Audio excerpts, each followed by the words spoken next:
some odd karts in the span of a week. It was not a simple task, but they did it, and they do it, and they love it.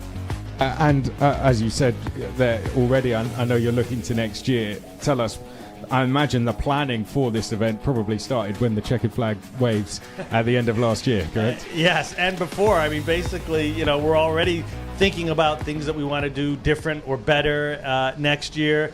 Talking here, it most likely will be here again next year, and right out of the box, we'll be getting ready for it. And just very quickly before I let you go, I want to get your thoughts on what you've seen so far as the first grid comes up on screen, in terms of how close the qualifying's been and what you're expecting from the racing. I mean, I was listening and watching to the time differences, and it's just incredible how tight the field is. I think that is one of the things that we're most happy about, is just how close it is and how much it is about the driver and their skills, and even that 1,000th of a second makes a difference. I think you're going to see even better racing in every category. The mini, the juniors, the seniors, everybody, the 165s, everybody's out there and is competitive. It really will be, and it's all going to come down to that final on Sunday, isn't it? Which is, I'm sure, going to be some fantastic racing. Yeah. And leading up to it, anything can happen out there. So it's going to be, stay tuned, folks. It's fun to watch.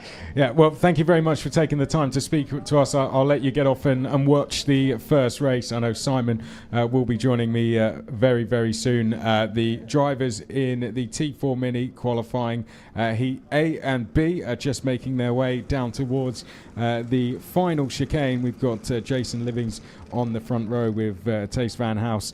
But I say thanks to Charles, unless you fancy sticking around. Maybe I'll watch this start here, but thanks everyone, and here we go. Let's stick around for a few laps then. The Tillotson T4 Nations Cup, the 178 of Jason Livings holding on to second place. Tace Van House slotting in to the lead. We say thanks to Charles, who leaves the commentary box now to go and get a good view of this racing, but Jason Livings has taken the lead of the race. The 155 car of Ronnie Legg going a little bit slowly towards the back of the field. He's now back up to full racing speed, so may have had an off somewhere as we were looking at live pictures as they come down the one of the back straights now towards turn number 7, the left-hand hairpin. Jason Livings, I heard a cheer as he took the race lead away from Tace Van House, and it looks like Ben McLaughlin is in third place, pushing along the Dutch driver now down through turn 9 in towards turn 10. Will we see a change for second? I think so. There goes the Irish driver in towards second place, so that is a change of second. Ben McLaughlin is up to second place, and I welcome my co-commentator for the weekend, Simon Byford. You joined at a very good time there, Simon. Good racing all the way round. Bit of a difficult start for Van House, who's under pressure now for third place, but a very good start for Livings, who leads the way out front. Yes, I apologise for the delay, folks. I can confirm the cherry tomatoes in the RGMMC tent are very, very nice indeed. But anyways, back to the action. It is Livings from McLaughlin from Tace Van House, and McLaughlin going to be chasing down Jason Livings. You can see the gap that he's pulled in already, but he is under a lot of pressure from behind from Van House. Let's see, into the braking zone. No moves made just yet, but that could change at any moment with these T4 Minis. Notoriously aggressive compared to the other classes, and as we come down the back straight, we should see evidence of that very, very quickly, as look how close Van House is to McLaughlin. Is he going to go for a move into the final chicane? No, he thinks better of it for the moment, just decides to sit behind, can maybe make something of this and get past Jason Livings together with McLaughlin, but he's under a serious amount of pressure behind from Miko Schwerz. The move is made, and that is Miko Schwerz. Never mind, the move isn't made, excuse me. Miko Schwerz remains in fourth position as the white helmet and blue overalls of Tace Van House is falling back into the clutches of him, falling away from McLaughlin, who is now firmly on the back of Jason Livings. Look at how close they are coming through turn number 5, and there could be a move down into turn number 10. Excuse me, turn number 7, excuse me. As we come down into turn number 10, no moves as of yet.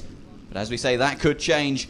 But Tace Van House is falling down the order, back into the clutches of Miko Schwers, and he suddenly finds himself on the fringes of the podium, where he would want to be 2 places higher and about 50 kart lengths up the road. Yeah, we've got in the background the 156 of Thomas Harper, who is the quickest driver on the track, closing in on the top 4 with some assistance from Luke Millward as well. So watch out for Luke Millward and also Thomas Harper. They are getting closer. They are 5 and 6 in queue, and 3 and 4 are now going to swap places as down the inside goes Miko Schwers to get past the original pole sitter, the 114 there of Tace Van House, who did have a challenge there from Thomas Harper, who is now going to be passed there by Luke Millward coming into turn number 5. So the British driver up into P5. Thomas Harper did set the fastest lap last time round, so expect a response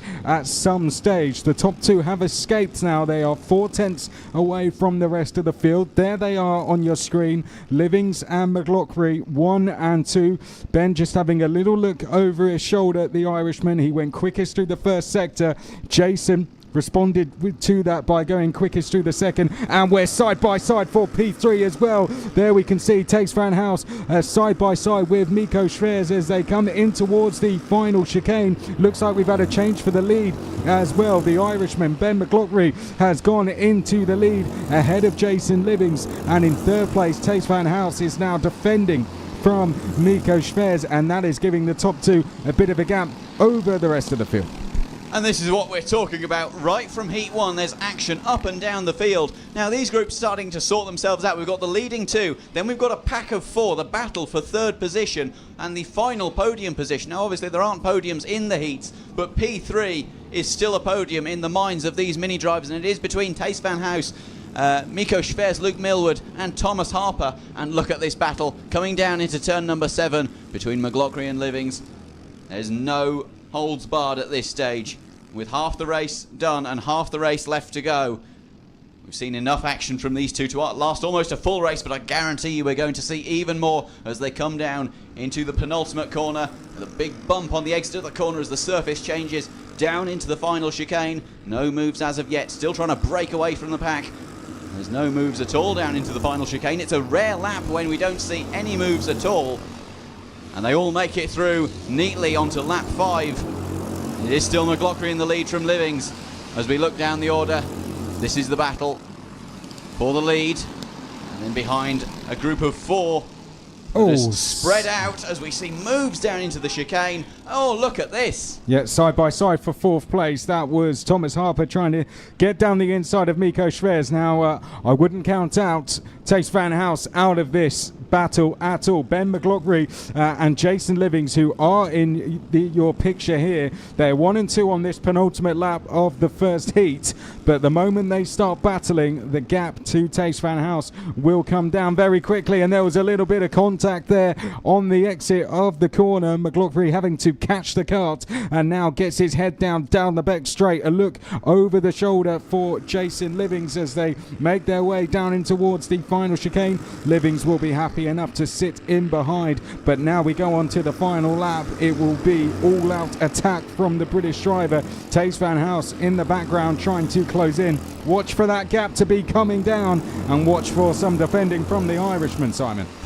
Yes, and it has to be said, disappointing day for Tace Van House in this heat as we come on to the final lap into turn 3. Still no moves from Ben McLaughlin as he's still, never mind, he's leading. Goodness me, excuse me. Well, that was Livings almost getting down the inside there. The gap did open slightly, but Livings not quite able to get through as they come out of turn 5 now. Flat out all the way through 6 and in towards 7. They are side by side into the hairpin, Simon. McLaughlin goes defensive and he prevents Jason Livings from making a move up the inside into a prime overtaking opportunity, but it's not done yet. Look at them, they're side by side as they come onto the back straight. This is where it can be undone for Ben McLaughlin, and it has been. Jason Livings gets up into the lead with less than a third of a lap to go. McLaughlin isn't done yet. He's stuck to the back bumper. He looks up the inside into the chicane. There's bumping and barging as they round the final chicane. Thankfully they both get through, and it is going to be Jason Livings who takes the flag in Heat 1 in front of Ben McLaughlin, who is going to be absolutely dismayed paid at that final lap. Tace Van House rounds out the top 3, having fallen down from first. A disappointing start for the Dutchman. Jason Livings with an excellent drive there to take the lead, executed a plan absolutely perfectly to wait to the end of the race, then got through on the final lap. Ben McLaughlin will be disappointed, I'm sure, but nevertheless good points on the board. This is a qualifying heat after all. Tace Van House finishes in 3rd place. Didn't quite work out for him after a bit of a slow start to the race, was under pressure throughout the first few laps, but did manage to recover to a comfortable 3rd place in the end. Miko Schwers was in 4th place, gained 2 places in that one. That was your top 3. There was your winner, Jason Livings, in the middle of the screen. He comes into the pit lane.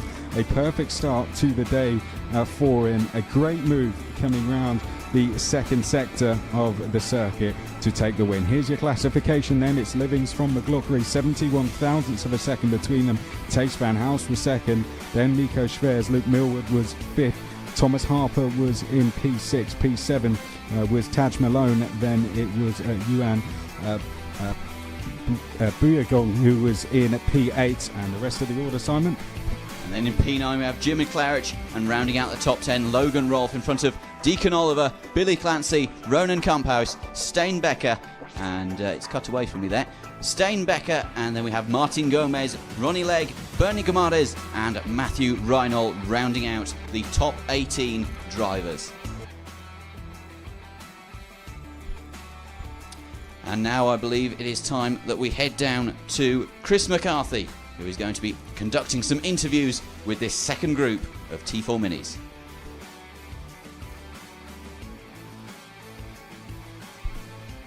I don't think we can reach Chris at this stage, but I'm sure we will get down to him in just a few moments. I think, Chris, are you there? Go and see if I can.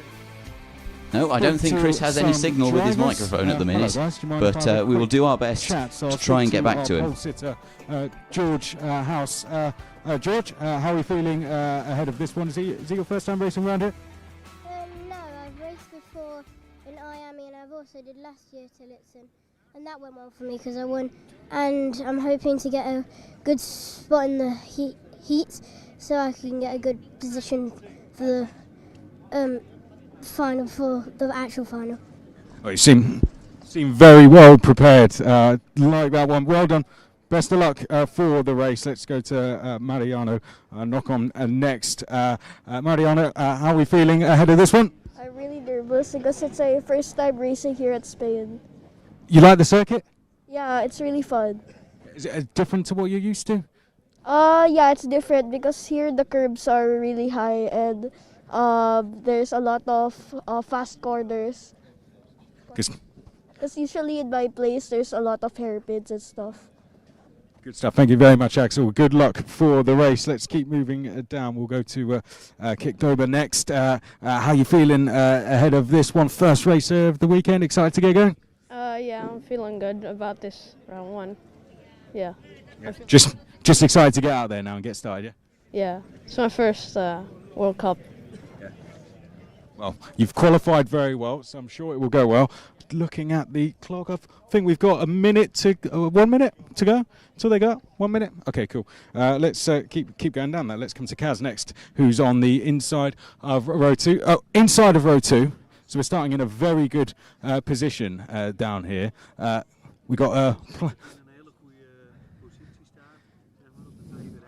how about we say, have we got anyone that's supporting us back home for this one, maybe? Yeah, plenty of people. But what's the plan for? We got a plan in mind now for this race that we've had.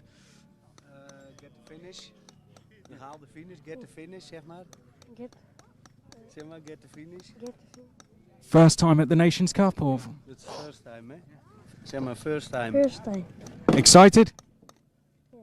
Zeg, vind je het spannend? Zeg je yes. A little bit. Good stuff. Well, you've only got 10 seconds more, so I'll leave you to it. Right, we're being told that is that, so I'm going to hand it back up to you in commentary. Thank you very much for that, Chris. Great analysis there, and thank you to our mini drivers for taking part in these interviews. It can be very intimidating for such young drivers to be put in front of a microphone and asked to speak about their race that's coming up, particularly when they are in the zone and getting ready to go as they enter out onto the track, led out by George House, who is starting on pole position, the reigning T4 Nations Cup champion in the mini category, having taken the win in fantastic style last year, having won Heat 2 and the Super Heat, and then taking the final win in the final classifications. Didn't manage to do it on track, but the final classifications is all that matters. George House on pole, Mariano Axel Nocom in second, Kas Mancha in third. Then in fourth we have Kik Dober, Jaromir Arkhipov in fifth, Jindra Svoboda in sixth, Petra Milosavljevic in seventh, Jack Harney and Sebastian Venkov in eighth and ninth, and Valentina Helena in 10th. Then we have Taylan Patel in 11th, Raimi Guzman in 12th, Evan McLaughlin in 13th, Fernando Wheeler in 14th, Hudson Hidalgo in 15th, Denis Lorenko in 16th, and then Diego Baradone and Fede Bakker in 17th and 18th respectively, as they make their way round the warm-up lap past the many flags that are flying on the opposite side of the track, forming up, getting ready to go. And we anticipate racing to get underway momentarily as they all form up into their tram lines. It is going to be George House on the inside heading down into turn one. Will we go racing? No, we're going around. We're going around for another warm-up lap and another lap where these drivers will get the chance to warm up their tyres, warm up their minds, warm up their muscles as well, it has to be said, for their first heat of the day. And as they make their way through the 3-4 chicane, all line astern so far. No incidents happening just yet, but you have to say that is hoped for, given that it is a formation lap. But we have seen incidents in the past on formation laps, and also at that 3-4 chicane that I mentioned earlier. Some very nasty incidents happened there in the finals last year. Thankfully not in the mini category, and thankfully not involving, I don't believe, any of the runners that we have here today. But you never know in motorsport. Anything can happen, and most likely anything will.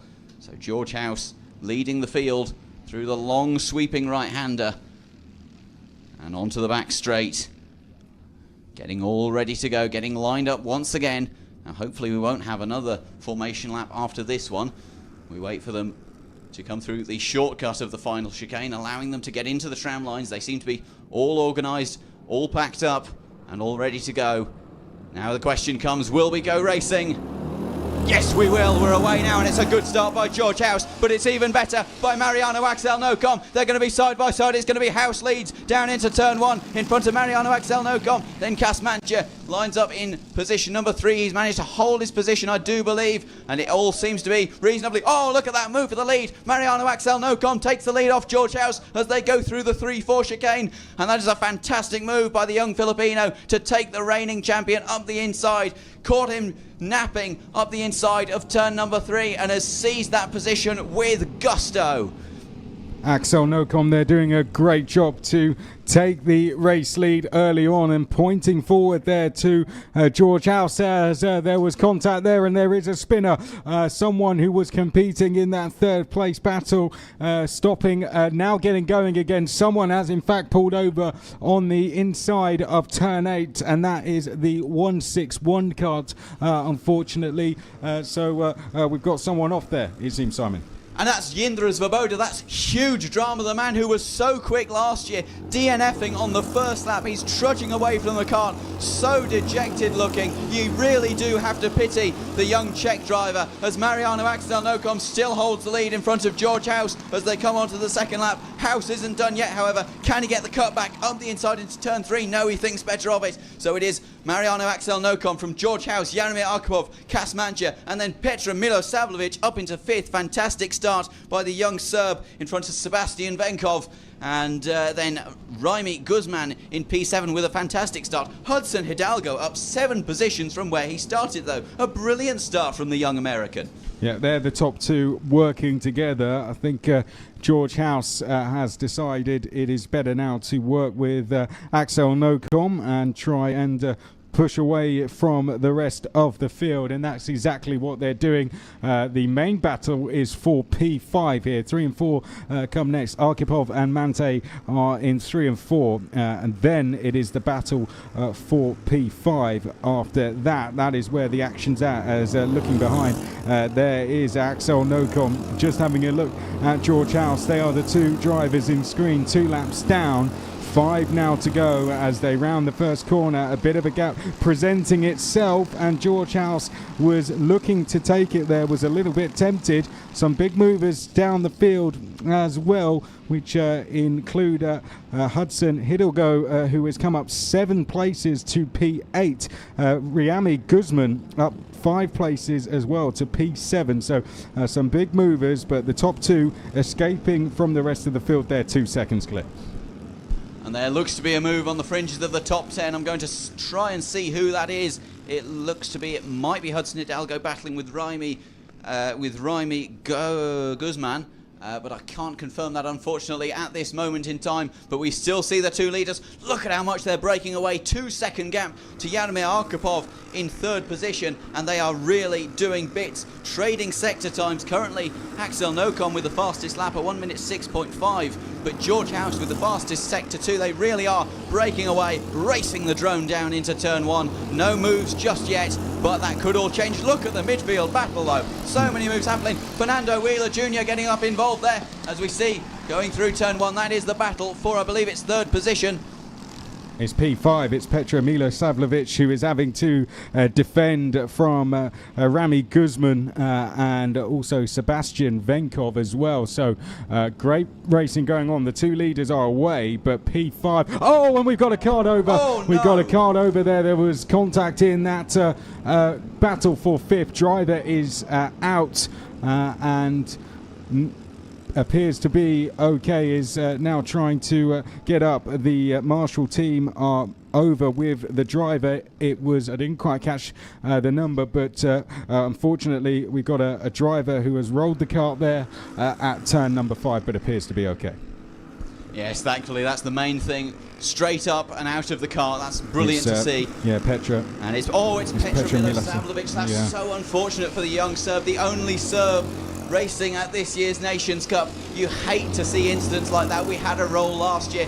Thankfully, no injury sustained in that either. But Petra Milosavljevic trudges away from the cart very dejectedly, understandably, but crucially uninjured. Yeah, Petra Milosavljevic walking away as the top 2 fight on. Now in a new order, it is George House who leads from Axel Nocom. George House having just set the fastest lap of the race, a 106.197. Axel Nocom now drops down to P2. Then it is Arkhipov in P3, Kazmante in 4, then Rami Guzman now up to 5th place, having gained 7 places. There is Petra Milosavljevic having had that incident down at turn 5 in a very big fight for 5th place. It was very close between a few drivers. It was caught off camera, but thankfully Petra's okay, and that's the main thing from that. Hudson Hidalgo, the American, up 6 places to P9. As we go on to the penultimate lap, George House feels the need to defend from Axel Nocom in towards the first corner. They are 3.7 seconds ahead of the rest of the field, Simon, so it's going to be these 2 all the way to the flag. The 3rd place battle is now getting very close, actually. Arkhipov and Kazmante very close. Kaz is putting in some personal best sectors as he chases down 3rd place. The Spaniard Arkhipov. Then we have the battle for 5th, which is still very, very close between a number of drivers. We have Kik Dober now leading it from Guzman. Weiler, Taylor Patel is in that battle, as is Hidalgo, as is Valentina Helena as well. It stretches all the way down to 10th place as the top 2 come out of turn 8 and onto the back straight. Well, I have to say we've seen our fair share of excitement this race, Chris, with many incidents, more than we expected to see as the leaders come down through the final chicane. It is still George House from Mariano Axel Nocom, and there's no change for the lead as of yet, but look at how defensive House is going down into turn 1. Mariano Axel Nocom can't make anything of it, swings out right wide, trying to get the trying to get the cut back, sorry. Yeah. And down into turn 3, Still no moves, but look at how defensive House is going. He does not want to give this up whatsoever. Look, even defending into turn number 4. This is remarkable. I don't think I've seen George House driving this defensively at all last year. He's really being put under pressure by the young Filipino behind, as is Jaromir Arkhipov being put under pressure by Kasmancha. And there's a move. Kasmancha trying to go round the outside of the long sweeping left-hander of turn number 6. And we're side by side for the lead as well. Axel Nocom goes round the outside at turn 7, and that gives him the inside for turn 8, but he's ran too deep through the corner. George House helps himself back to the lead again. I'll leave you to keep your eye on the battle for third, but on screen it's your battle for the lead. Once again, we're going to the last lap, last corner in T4 Mini at the T4 Tillotson Nations Cup. Round the outside goes Axel Nocom there. Spoke about the high curves in his interview, didn't want to go over them there, so it's going to be George House who takes the win ahead of Axel Nocom. A very fair battle between those two. A good advert for Tillotson T4 Nations Cup and for mini racing in general. Well done to both drivers. Gave each other lots of space on that last lap to race fairly all the way to the end, and gave us a great race to watch here at the circuit and on the live stream as well. George House winning in the end from Axel Nocom. What happened in the battle for third place? I know you had your eyes on that one, unless the battle for the lead was too good to watch in the end, because it was a fantastic one, wasn't it? I don't want to talk about the battle for third. That's my little secret. But yes, it was Jaromir Arkhipov who took third place in front of Kasmancha, who was forced to cut the chicane, the final chicane there on the final lap, and ultimately cede that possibility of a podium, ultimately dropping down one place from where he started, and sufficing to say that is not his plan for the rest of the day or the rest of the weekend. But nevertheless, fourth place is still a perfectly respectable position to be in, and Kasmancha still managed to finish in front of his countryman Kikdoba. So let's take a look at the final classification. It was George House who won in front of Mariano Axel Nocom, in front of Jaromir Arkhipov, Kasmancha, Kikdoba, Raimi Guzman in P6, Taylin Patel P7, Fernando Wheeler Jr. in P8, Hudson Hidalgo P9, and then P10 was Valentina Helena. P11, Jack Carney, and then from Evan McLaughlin, Denis Lorenko, Feder Bakker, Diego Baradone, Sebastian Venkov, and then our two non-finishers were Jindra Svoboda, and very unfortunately after that flip was Petra Milosavljevic. Thanks, Simon. Just down here in the assembly area on the grid. Petra, who had that incident, is down here. First of all, just quickly ask you, Petra, are you feeling okay? I know you had that crash before. Are you feeling okay? Okay. Yeah, feeling okay? Okay, here comes the crash helmet. I know they're in a bit of a rush, so I'll leave them to it. But everyone seemingly okay. Most important thing is Petra seems okay, and good to see she's back. I'm going to roll down a little bit further this time. I'm going to come to Thomas Harper first. Thomas, P7 on the grid for this. Seem excited for this? Yeah, excited for it? How'd the first one go?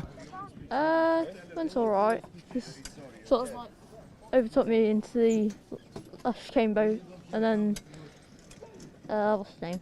So it could have been better, but Yeah. yeah. Yeah. So want to make some more places this time? Is that the plan? Yeah, probably. Yeah. But it feels good to be here, racing out in Spain. Yeah, it feels good to be here. Plenty of people watching back home as well. I think so. I'm sure there is. Good luck for the race. Good luck, guys. Let's move over. Petra was due to be starting here. Let's go to 1, 2, 3 next. Bastian. Next. Hello. Yeah, we mind if we have a little chat? I'm going to move over here so the camera can see you as well. Oh, Sebastian. How are we feeling ahead of this race? Excited? Yeah, excited. Yeah. A bit nervous. Bit nervous. That's natural. Hello. Been enjoying it so far? Yeah. Liking the track? Yeah. Good fun? Say again? Good fun? Yeah. Let's give you a fist bump. Good luck. There we go. Cool. Let's go down the back and speak to, it's a little bit quiet back here, and speak to, let's see if we can speak to Billy Plant. Oh, in fact, we've only got 30 seconds. I'm I'm going to take a very quick word if I can. I've got 20 seconds, so I'll probably have to leave it there, guys. I was going to speak to one of these guys, but we've got more races to do that. Seems like we've got, I don't know if we've got a slight delay going on, but maybe if they don't get set in 5 seconds, I'll try and jump in and speak to another driver. But good to see. In fact, we have got a little bit of a delay. Petra is being seen to. So whilst it's happening, I'm going to speak to Diego Beda. Diego, excited for the race? Yes. And been enjoying it so far? Yeah, I really have. What's your favourite part of the track? I love the main straight in the front. Liking Spain? Yeah. Good luck for the race. We will move round. How are we enjoying the event yourself? Spanish. No, I don't. Some words in Spanish? I don't speak. Words in Spanish? Murcia, de España, Murcia. Yeah. Gracias. Good stuff. That'll do. I'm going to try and see what's going on with Petra. I tried. So it seems something may be going on with Petra. So while that is, I'm going to speak to another driver. I'm going to speak to Billy Clancy, if I can. Billy, excited for the race? Yeah. Having good time so far? Yeah. Like the track? What? Do you like the track? It's fast, yeah. What's your favourite corner? Oh, probably the first corner. And how are these to drive? Oh, they're good, like they're fast. Good stuff. How's it been for yourself? Very good. Yeah. Very good, yeah. Can't complain now. The weather was the hardest part. Oh, it's amazing. That's why I'm down here so long. Yeah, same here. The white skin. Yeah, very good. Lovely, brilliant. Different level to what we're used to. Yeah. Very good. A learning curve. Serious learning curve. And Billy's enjoying it? Yes, yeah, loving it. Loving it, yeah. It's all good. Good stuff. Let's keep moving down. I don't know how much longer I have. I'm just going to keep moving down. See if I can speak to another driver. Speak to this young man here, Yuan. Yuan, are you excited for the race? Huh? Excited for the race? Yeah. How would the first one go? First one here? How did the first one go? It's been... It was good? Yeah. And how's the track? It's what I'm not used to. So I have to make some changes. It feels good? Good competition? Yeah. Very competitive? Yeah. Good stuff. I'll let you get focused. Yeah, hey, Philippines. Oh, let me speak to yourself quick. How's it been for you? You enjoying it so far? Yeah, it's very hot here. Yeah, enjoying it? Racing, yeah. Good stuff. I'll let you get ready. I'm kind of trapped in here now. I'm gonna stay here and cheer on this young man as he gets ready to go. Very good car, actually, I have to say. There they go. The racing got started before the race even started then. Yeah, exactly. You're not going to win it in here. Good stuff. Back to you.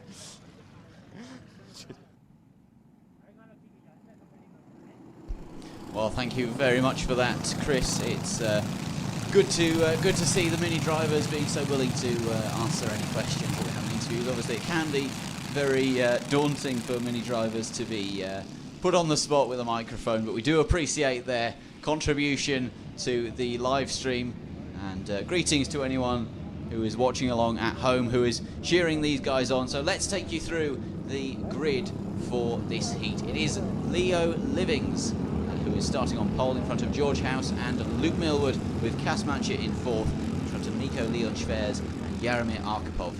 Thomas Harper starts in position number 7, I believe it is, and then in front of Petra Milosavljevic and Tig Malone. Sebastian Venkov, then Ewan Gavin Bugayan and Taylin Patel in front of Deacon Oliver, Evan McLaughlin, Billy Clancy, Hudson Hidalgo and Bernie Gomares, and Diego Baradone rounding out the grid for this, the T4 Mini qualifying heat BC, which is set to get underway in just a few moments' time.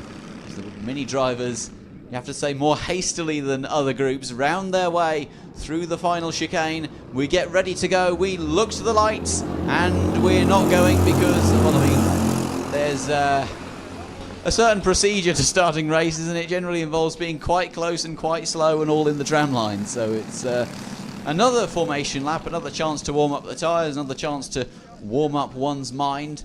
And oddly enough, as soon as they go through turn 1, they all seem to get into the tram lines that aren't even there.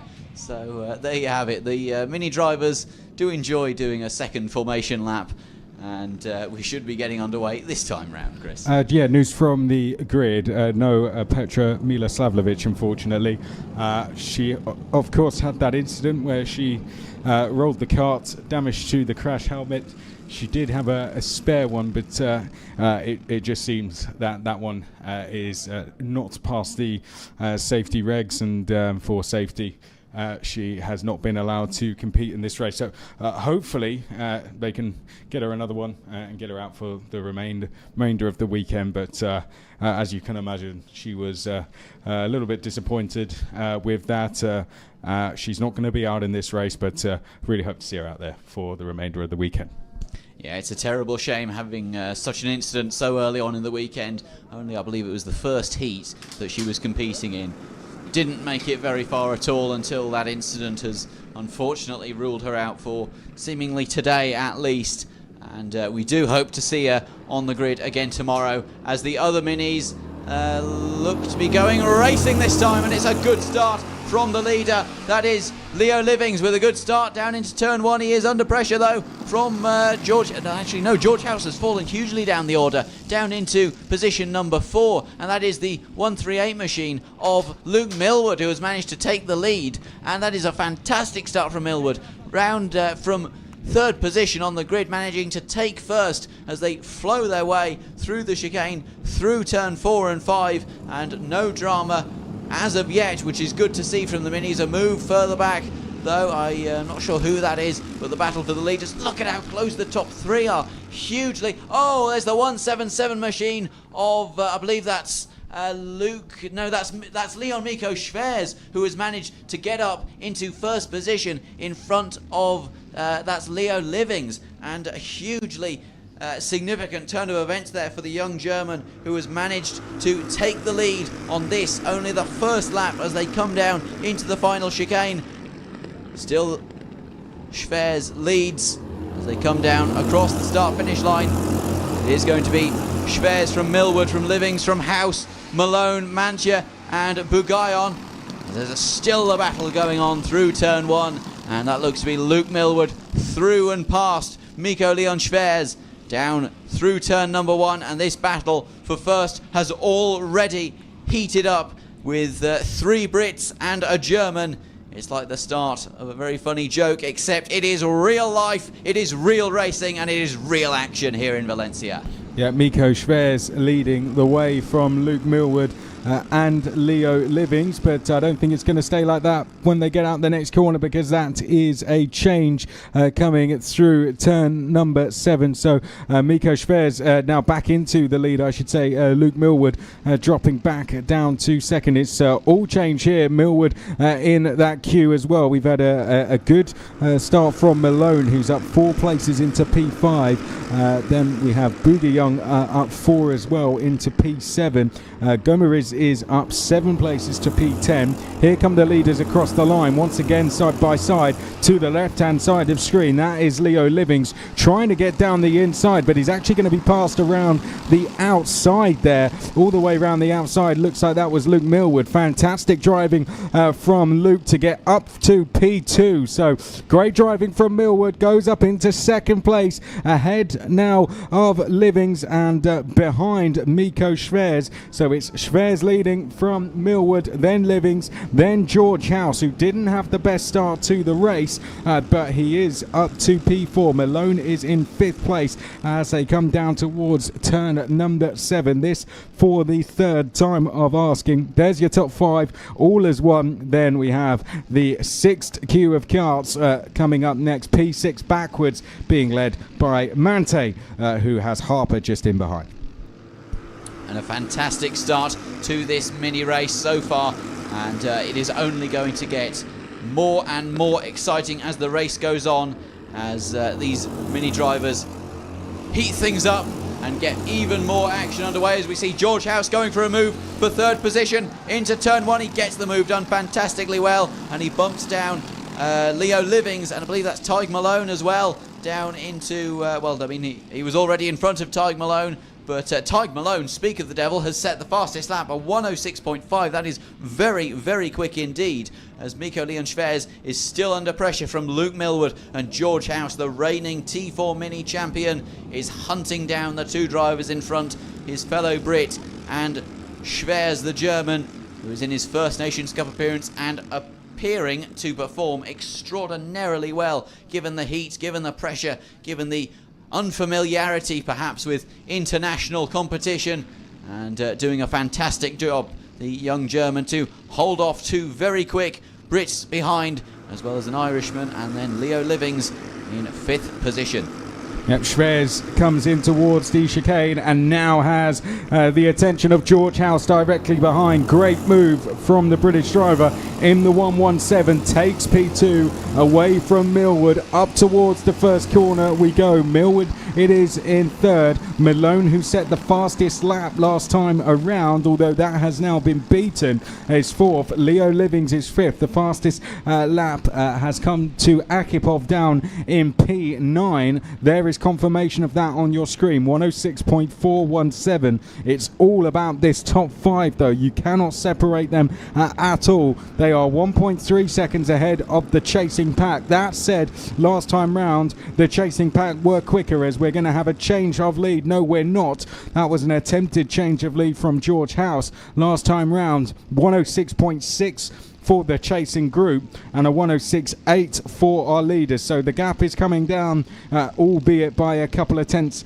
of a lap. That could extend once we get deeper into this race though. Here they come into the chicane, and here comes George House with another attempt down the inside.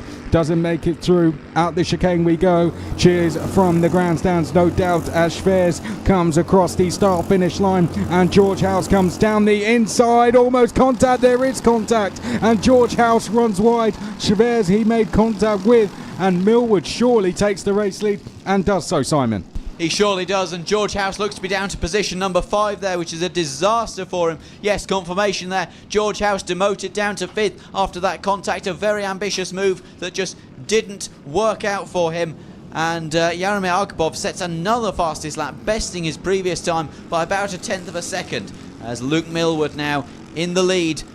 Schwerz dropped down to P3 after that contact. As we say, George House down to position number 5, and there's huge drama down at turn number 7. That is Mikko Leon Schwerz getting involved with George House and losing out. Leo Livings down to P5 now, as Schwerz falls down to P4. George House manages to scratch his way back up into 3rd place, and Luke Millwood is just going to be thinking, I need to go, and I need to go quickly, as he's got Tig Malone, the very quick Irishman, behind him, and he goes defensive down into turn 1. Tig Malone taking what many would call the ideal line, but it's very difficult to make a pass around the outside. George House getting hunted down drastically by Leo Livings, and look at this move for the lead. It's Tig Malone up the inside of Luke Millwood, and he's got the move done. And it's not over yet, because look at this. Mikko Leon Schwerz has come through now in a fantastic manoeuvre. He retakes the lead. That is brilliant from the young German. Yeah, they were too focused on each other there, weren't they, Simon, that they almost forgot there was a chasing pack behind, and that is where Mikko Leon Schwerz came through to retake the lead of the race. So here you can see what is now the chasing pack coming through turn 7 and 8 for the final time. The leaders make their way out. It is Schwerz and Malone, 1 and 2, down the back straight for the final time. They are side by side. There is Malone to the outside. There is Schwerz to the inside. Schwerz is defending into the last chicane. There goes Malone. Contact into the chicane. They both go over it. Malone is going to emerge in the lead. That's surely going to be looked into, but Malone will come out in the lead. He gave it a go down the inside. It was a great race all the way to the end. Malone certainly gave it an attempt, just ran deep on the brakes. Contact made with Schwerz. They both had no option but to go straight across that chicane. Schwerz finishes in second and Luke Millwood finishes in third place. Tog Malone coming up 8 places in that race. What did you make of that one, Simon? Well, I mean, it was an incredibly impressive drive from Tyke Malone, but obviously that incident at the final corner, surely, as we say, going to be investigated, but provisionally at least, Tyke Malone takes the victory, takes the checkered flag, and wins the BC heat for the Minis. And fantastic performance, gaining all those positions. Unfortunate ending, but you have to give credit where credit's due. You don't get into that position by driving a poor race. He'd already climbed up 7 positions, and then he climbed up an 8th. Fantastic race there from Tyke Malone to take on the track at least. Mikko Leon Schwerz and then Luke Millwood rounded out the top 3. Cas Mancha finished in P4 where he started in front of George House, and George House in 5th, and then Leo Livings in 6th place. Shailen Patel finished in 7th in front of Sebastian Benkov in 8th. Thomas Harper finished in 9th in front of Billy Clancy in 10th. Jaromir Arkhipov in 11th and Hudson Hidalgo in 12th. Deacon Oliver finished where he started in 13th in front of Ewan Gavin Bugayon and Bernie Gomades. Ben McLaughlin finished in 16th in front of Diego Baradone, and Petra Milosavljevic unfortunately not able to take the start due to, as we mentioned, that damage to the crash helmet.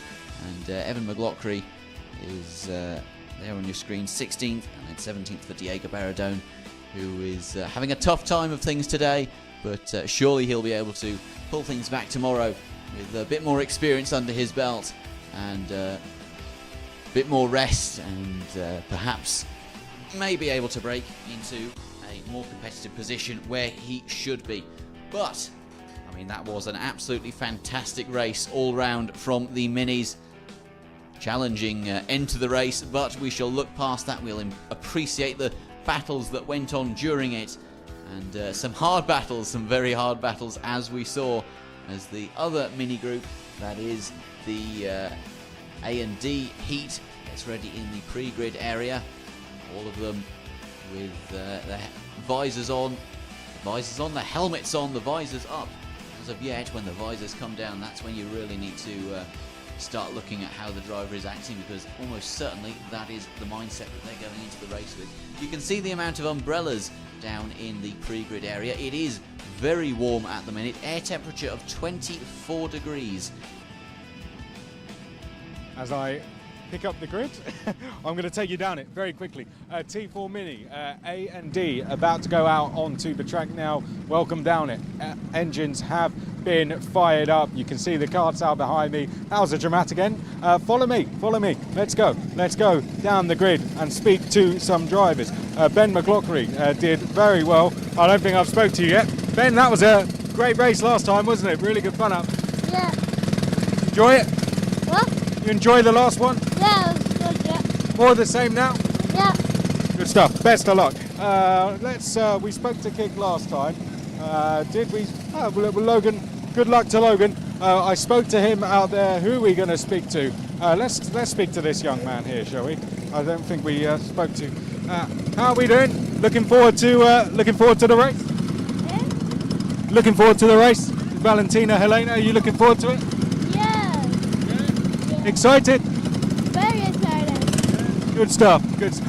Many people watching at home? Yeah. Many people watching back home? Yeah. Good stuff. Best of luck. It's a bit noisy, so apologies if they can't hear me too well. I'm going to get one at the back of the grid again. Let's go over to this young man at the back here from America. How are we feeling ahead of the race? How are we feeling ahead of the race? Good? Good. Think we can make some places? Yeah. Good stuff. Best of luck. I can see you're getting focused for it. I'll let you do that. I don't know if I can get back down. I'm going to do that before I get run over. And let them go. There they go. Back to you in comms. There's your grid back. And well, here we go then for the Mini AD heat. The second of 2 mini heats this afternoon, the final mini heat of the afternoon, and it is going to be Tace van Huis who leads the grid down towards the start lights alongside Mariano Axel Nocom and Ben McLaughlin. Kick Dover lines up in 4th in front of Logan Rolfer and Jindra Svoboda, in front of Martin Gomez, Jack Harney, Roman Kamphaus and Valentina Helena. Steinbecker lines up behind Valentina Helena in front of Remy Guzman, so a Dominican Republic sandwich with a Dutch filling. And Jimmy Clarish Jr. lines up just behind them. Fernando Wheeler Jr. in front of Ronnie Legg, and Denise Lorenko, Matthew Reinhold and Feder Bakker finishes out the grid for this, the final mini heat of the day. And it is set to be an absolute corker with Tace van Huis, the fast starting Dutchman so far this weekend. He's got off to a good start and is a contender most certainly for the T4 Nations Cup final trophy for the T4 mini class, as is Mariano Axel Nocom, who has been able to keep him honest so far this weekend, which is great to see, as Chris has made his way back up to the commentary box, sweating profusely. It really is a makeshift sauna, this commentary box at the minute, but as they come round the final corner, and we're going round again, who would have thought it? The minis, they're fond of doing 2 formation laps, Chris, it has to be said. The minis do enjoy a second formation lap. Race director there taking some notes. Perhaps a word will be had with the minis ahead of tomorrow about how they're meant to conduct their formation laps and how they're meant to conduct their starting procedures. But we do have another formation lap to go, and after that we will start the 7-lap sprint to the flag, in which Tace van Huis will lead everyone down into turn number 1. It is a matter of whether he can maintain that position through turn 1 and over the 7 laps following it. So it should be a fantastic affair here at the Cartodromo Internacional Lucas Guerrero. Chris, final mini heat of the day, what can we expect, do you think? I think more of the same, right? I mean, that was very close. Lots of smiling faces. Everyone seems very excited down there. I think a mixture of nerves and excitement, but they all seem very excited. Josh seems thumbs up, or is it sort of twisting? Yeah. I thought so. Yeah. But great to see him and Stu down on the grid, creating loads of content, which I know, and the rest of the media team as well. So look forward to seeing all that. But I think it's going to be more of the same. We've seen fantastic racing, very clean racing, hard racing, but yes, mostly fair throughout, and that's what we love in Tillotson T4 Nations Cup. Okay, I think we're going to be going this time, Simon. I'll hand it over to you for the race start. Well, it looks to be everyone in order, and we go racing now, and down into turn number 1. It is going to be Tace van Huis who leads, but it's almost 4 wide going down into turn number 1. Huge action. That looks to be, I'm not sure who that is, who's gone right the way around the outside there. I think it might 3 be off. We've got 3 carts off there. 1 into the barriers. 1 slowing up is going to rejoin coming on to turn. Well, in fact, he's going to rejoin on the exit of turn 3. But we've got 2 stationary carts on the exit of turn 1. Marshall's quickly over at the scene. 1 car is rejoining. I think 1 car is Fernando Weiler, who missed the first sector point where they come through. So that was the car who went straight across. I think the other carts involved were Claridge, Ronnie Legg, and Lorenzo Dinis as well. Those were the carts that were involved in that incident at turn 1. But other than that, everyone else through, and safely leading is Ben McLaughlin, who we did speak to on the grid. Leads coming into the final chicane. Over that, he goes nice and safely across the line to complete 1 of 7 laps. A look over the shoulder for Taste Van House, Axel Nocom in P3, and a change for P4 that looks like as well. That is the 16184 of Kickdober going by Martin Gomez. That's a change of 4th place as we kick off this second lap. And it's very impressive to see the progression of these mini drivers. For example, Ben McLaughlin taken part in, to my knowledge, the last 3 T4 Nations Cups, and having been in the mid-pack in 2021, he is now quite comfortably fighting for the lead and indeed leading here in Valencia, but he's under serious pressure. Look at how close the top 3 are, with Ben McLaughlin, Taste Van House and Mariano Axel Nocom in 3rd position. This is setting up to be a fantastic battle as they come along the back straight, getting a nice breeze with a strong headwind there, making slipstream all the more effective.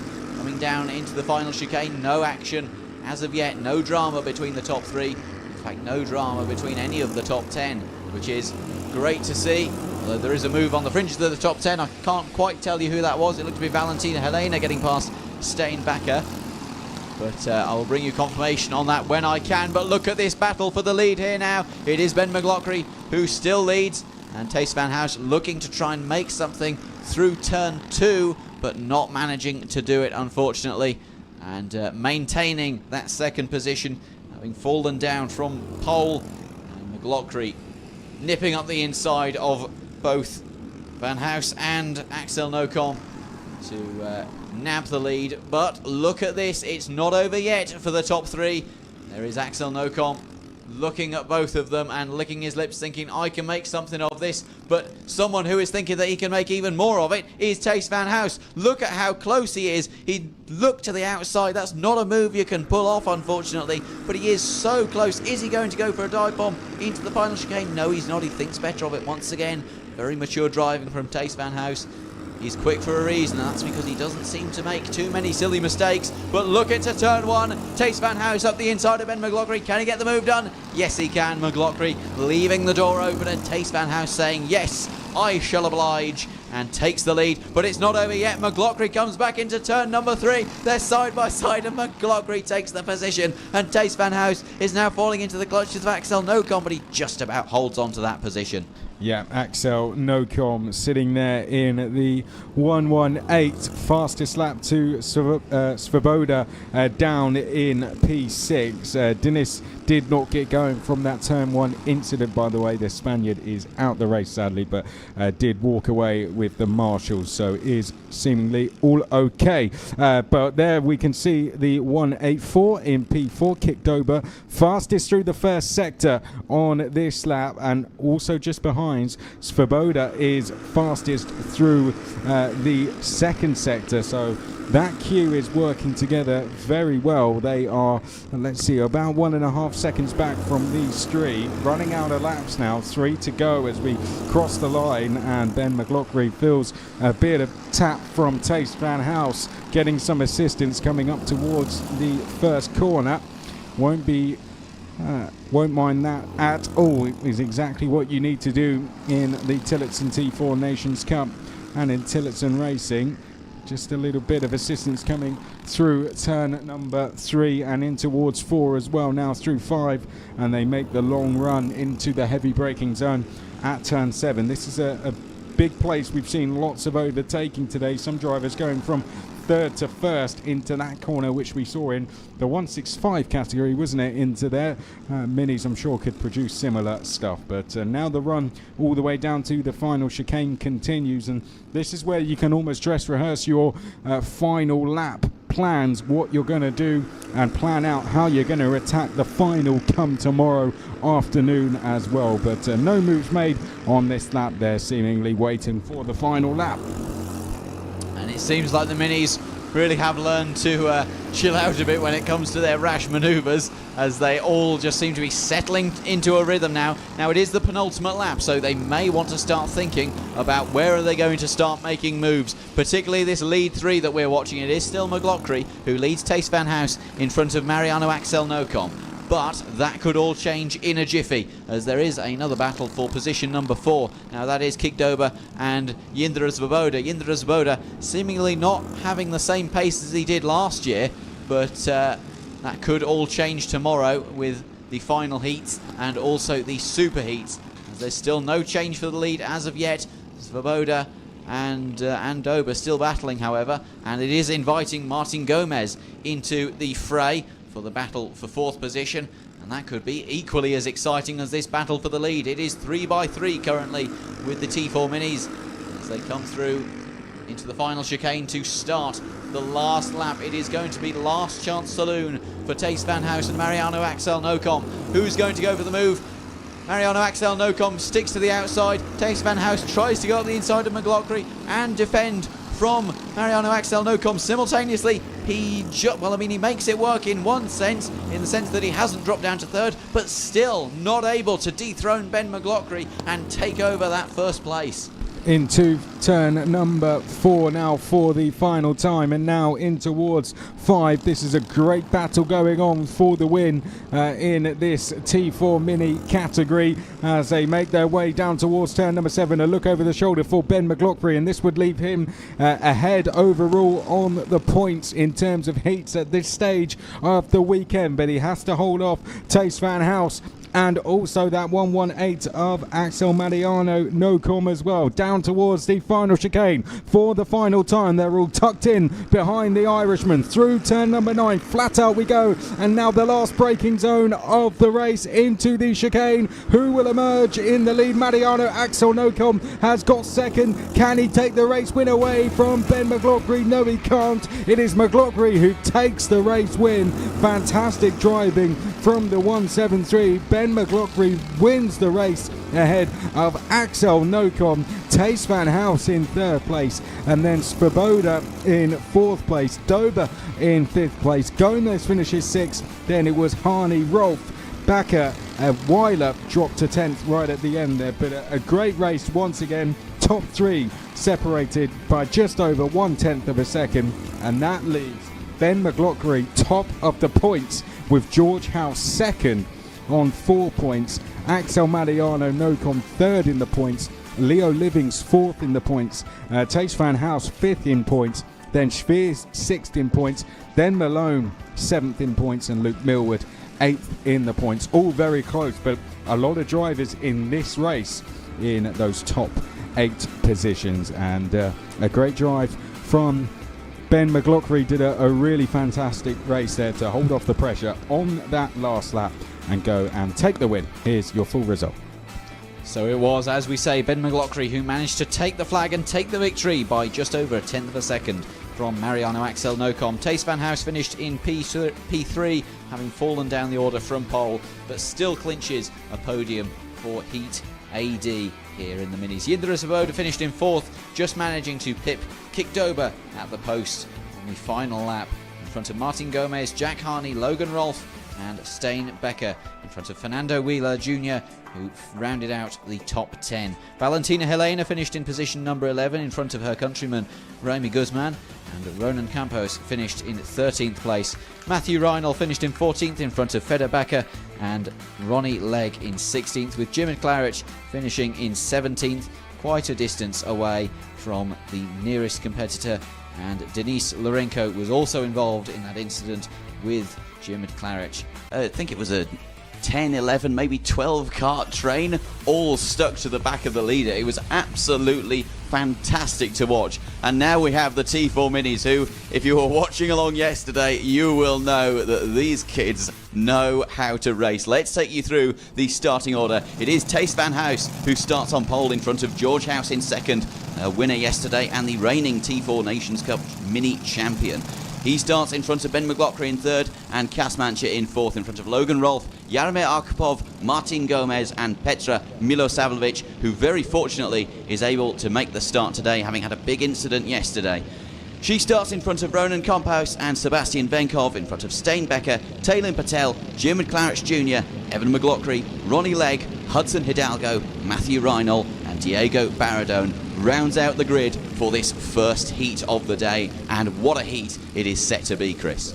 Yeah, I know you got the results there up on the wall there as well. Talk us through a little roundup of some of the results that we had in the mini class yesterday. Yes, so I mean, there were 4 different winners yesterday in the minis, and also from, well, 3 different countries. So you have to say, 2 different countries. It was 2 Irishmen and 2 Britons. It was Jason Livings and George House, who we mentioned there, who won in heat number 1 and heat number 2. Then we had Tig Malone in heat 3, managed to take a fantastic win. And then Ben McLaughlin with a brilliant move on, I believe it was the last lap of heat number 4 yesterday, to take the victory. No, it wasn't actually, because he led for a substantial amount of the race, now I remember it. And a fantastic drive by the young Irishman, who is no slouch in T4s, very familiar with them, raced in, I believe, every Nations Cup since 2021. And as they round the final corner, we get ready to go racing now. We wait for the lights. And we're away now, and it looks to be a pretty good start from the front row. And that looks to be George House, who has fallen back down the order. As they come down into turn 1, it is Tace Van House who leads the way. In front of, I believe that's Ben McLaughlin, who has inherited second from the inside of the grid. Down into turn number 3, George House has climbed his way back up to third. Little bit of argy-bargy. Oh, and there's a spinner there. I'm not sure who that is. That might be Sebastian Venkov, but I can't confirm that, unfortunately, as they round their way through Sector 2, through Turn 5. We saw a lot of incidents here yesterday, no less for Petra Milosavljevic, who, as we say, had that big flip there, damaged her helmet, so very, very lucky to be able to make the start today. Fantastic to see her on the grid as they make their way down for the first time into turn number 7. No heroics just yet. It seems like the minis have somewhat calmed down from their earlier encounters with each other, where it was dive bomb central into turn number 7, down onto the back straight. Very little wind this morning. It's a completely still day, so very little in the way of drafting going on down the back straight. So they come into the final chicane. Again, no moves for the lead, but as they come across the line, it is still going to be Tace Van House who leads, but only just from Ben McLaughlin, who is absolutely glued to his rear bumper, coming down into turn number 1. And that looks to be Logan Rolfe, who has managed to get up into position number 3 in front of Martin Gomez. George House has fallen down to 7th. Is a disastrous start for the young Briton. Yeah, that was Logan Rolfe getting through to 3rd. You may have seen it on the stream into turn 9. Managed to draw alongside down the back straight. So good move that from Logan Rolfe, and he's escaped from the chasing pack from P4 down here, which we are watching on the timing. Here is our top 2, Tace Van House and Ben McLaughlin. They are working together as it stands. We're early into the race, of course, just aware, I think, of the threat of Logan Rolfe behind, who is being very quickly caught by George House. I think George will be with him by the end of this lap and may even be past him. There you see George House pulls out of the slipstream, and that will be a change for 3rd. So we have a change for 3rd in the background as the leaders come into the chicane for the second time of asking. Across the line they come. No changes between them two, but a change in who is chasing them down. It is George House, and then a huge battle going on for 5th place there, which is being led by Cas Mente. So great battles up and down the order. 2 for the lead, and then a gap of 1.2 seconds now back to George House, who is already got a gap over Logan Rolfe.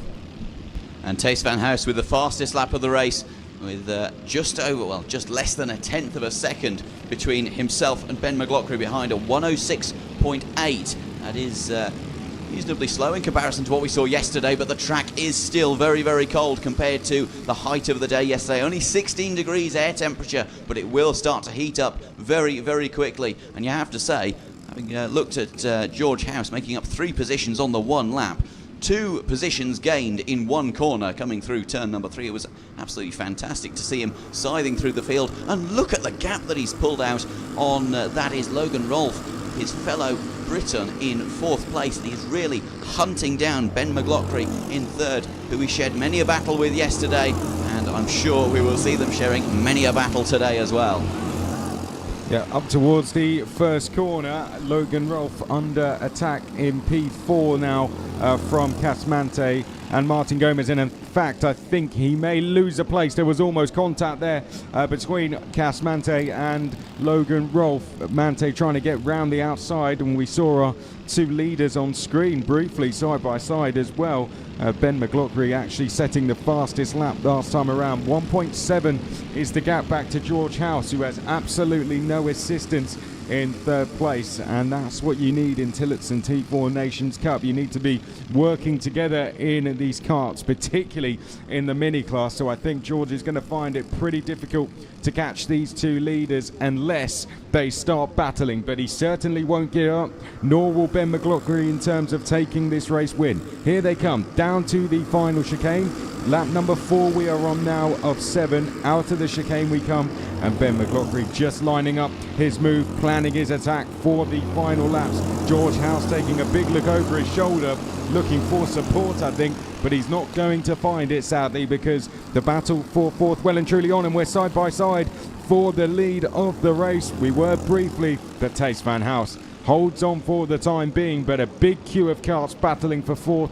I'd say that stretches down to 12th place, make that 13th or 14th place now, all fighting over P4. And with a 2-second gap to George House in third, you have to say that this is turning more and more into a 2-horse race. The battle for first place. Tace Van House, having not taken a heat win yesterday, he took 2 third places, but despite his fantastic pace right throughout yesterday, just not able to capitalise and take that first place or even a second, but managing 2 third places, so that will be beneficial to him for his positions points-wise going into the super heats and the finals. Go down into the final chicane. Still no moves yet. It is looking like it's going to be a final 2-lap showdown between the Irishman and the Dutchman, as George House now almost a 3-second gap to George House. That is absolutely magnificent from the front two, breaking away from the Briton. And when you're in your own in these T4s, it is so difficult to make up a gap like that when you have 2 drivers in front of you, slipstreaming, bump drafting and trying their best to chase away from you. However, if they do start battling, as Ben McLaughlin looking at maybe a hint of a move up the inside into turn number 5, ultimately not being able to make anything of it and still just holding station behind the Dutchman. No moves as of yet, and it seems to be the podium battle having not started yet, but the battle for fourth, as we say, could start hotting up as they're going 2 by 2 through turn number 9 there, turn number 8, and it does look to be, I'm trying to make out who that would be, who has inherited 4th place. I'm not sure, is it Cas Manche? But we will be able to tell you as they cross the line as Tace Van House. Look at this, Tace Van House gets it a little bit wrong. Ben McLaughlin, with a good run out of the corner. Down into turn 1, tries to go around the outside. It's going to be very difficult to make that work, and sure enough, he can't. And it is Cas Manche who is in 4th in front of Logan Rolfe, Taylor Patel and Yaromir Arkhipov. That is the battle for 4th currently, but that could change as we are on the final lap. Look at Ben McLaughlin trying to go up the inside. That's really difficult to pull off a move there. So easy to get turned in on, and it is Tace Van House who still holds on to the lead by the skin of his teeth and looks set to take his first heat win of the weekend if he can just hang on. But it's not over yet. Coming down into the hard-braking zone of turn 7, Cas Manche goes defensive. Ben McLaughlin not able to make anything of it as they come down onto the back straight. This could be where it all changes. Slipstream is so important here, and we have seen many a move into the final chicane over the last day and the last weekend of T4 Nations Cup here last year. So many moves. Is there going to be another? Ben McLaughlin up the inside. He locks up slightly. Oh, and he's spun off. Tace Van House has managed to take the flag. Ben McLaughlin with a move of desperation that ultimately didn't pay off. And Tace Van House takes his first heat win of the weekend. What a race by the young Dutchman. Great drive from Tace Van House, and that does him very good in terms of the intermediate classification as well. That moves him up to 5th place in the intermediate classification. Ben McLaughlin will be in 2nd place, and the driver Axel Nocom will have to go and win his race to stay ahead of Ben McLaughlin. So not all bad for the Irishman. He's still in a very good position, joint on points with Axel Mariano Nocom and Martin Spears in the battle for pole position. But the winner in this one, Tace Van House, did a very good job. Let Ben McLaughlin try that move and fell in his attempts, and a good clean battle once again. Both of them driving very well to push away from the field, not letting George House or any of the other drivers join them in getting away. And overall, a good race to kick us off. Here's the full result. So it was, as we say, Tace Van House who took the victory in front of Ben McLaughlin and George House. Kazmantia just about missed out on a podium, finishing in P4 in front of Logan Rolfe and Jaromir Arkhipov. Sebastian Venkov improved well by 3 positions to finish in 7th place in front of Taylan Patel, who improved by 4 positions to finish in 8th. Martin Gomez then finished in 9th in front of Steinbecker and Ronan Campos in 11th place. Matthew Reinhold made up a fantastic 5 positions to finish in position number 12 in front of Jim McClarish Jr. and Petra Milosavljevic, who was fortunate to take the start today. Hudson Hidalgo finished in 15th in front of Evan McLaughlin in 16th, Ronnie Legg in 17th and Diego Baradone in 18th place. And you have to say, disappointing enough for Diego Baradone. Doesn't seem to have the pace so far, but that could all change if he discovers something in the setup perhaps, or he manages to perhaps work together like we saw with the US team yesterday, with a fantastic display of teamwork in the senior heat number. Let me take a look. It was senior heat number 4. It was the AD heat with Colin Warren and Cameron Reid both pulling away from the pack and working together as a nation team to secure a fantastic 1-2-3 result for the USA.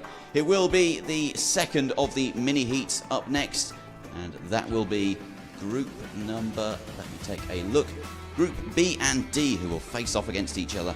That is set to be an absolutely brilliant and frantic 7-lap affair around this 1500 metre Cartodromo Internacional Lucas Guerrero here in Valencia.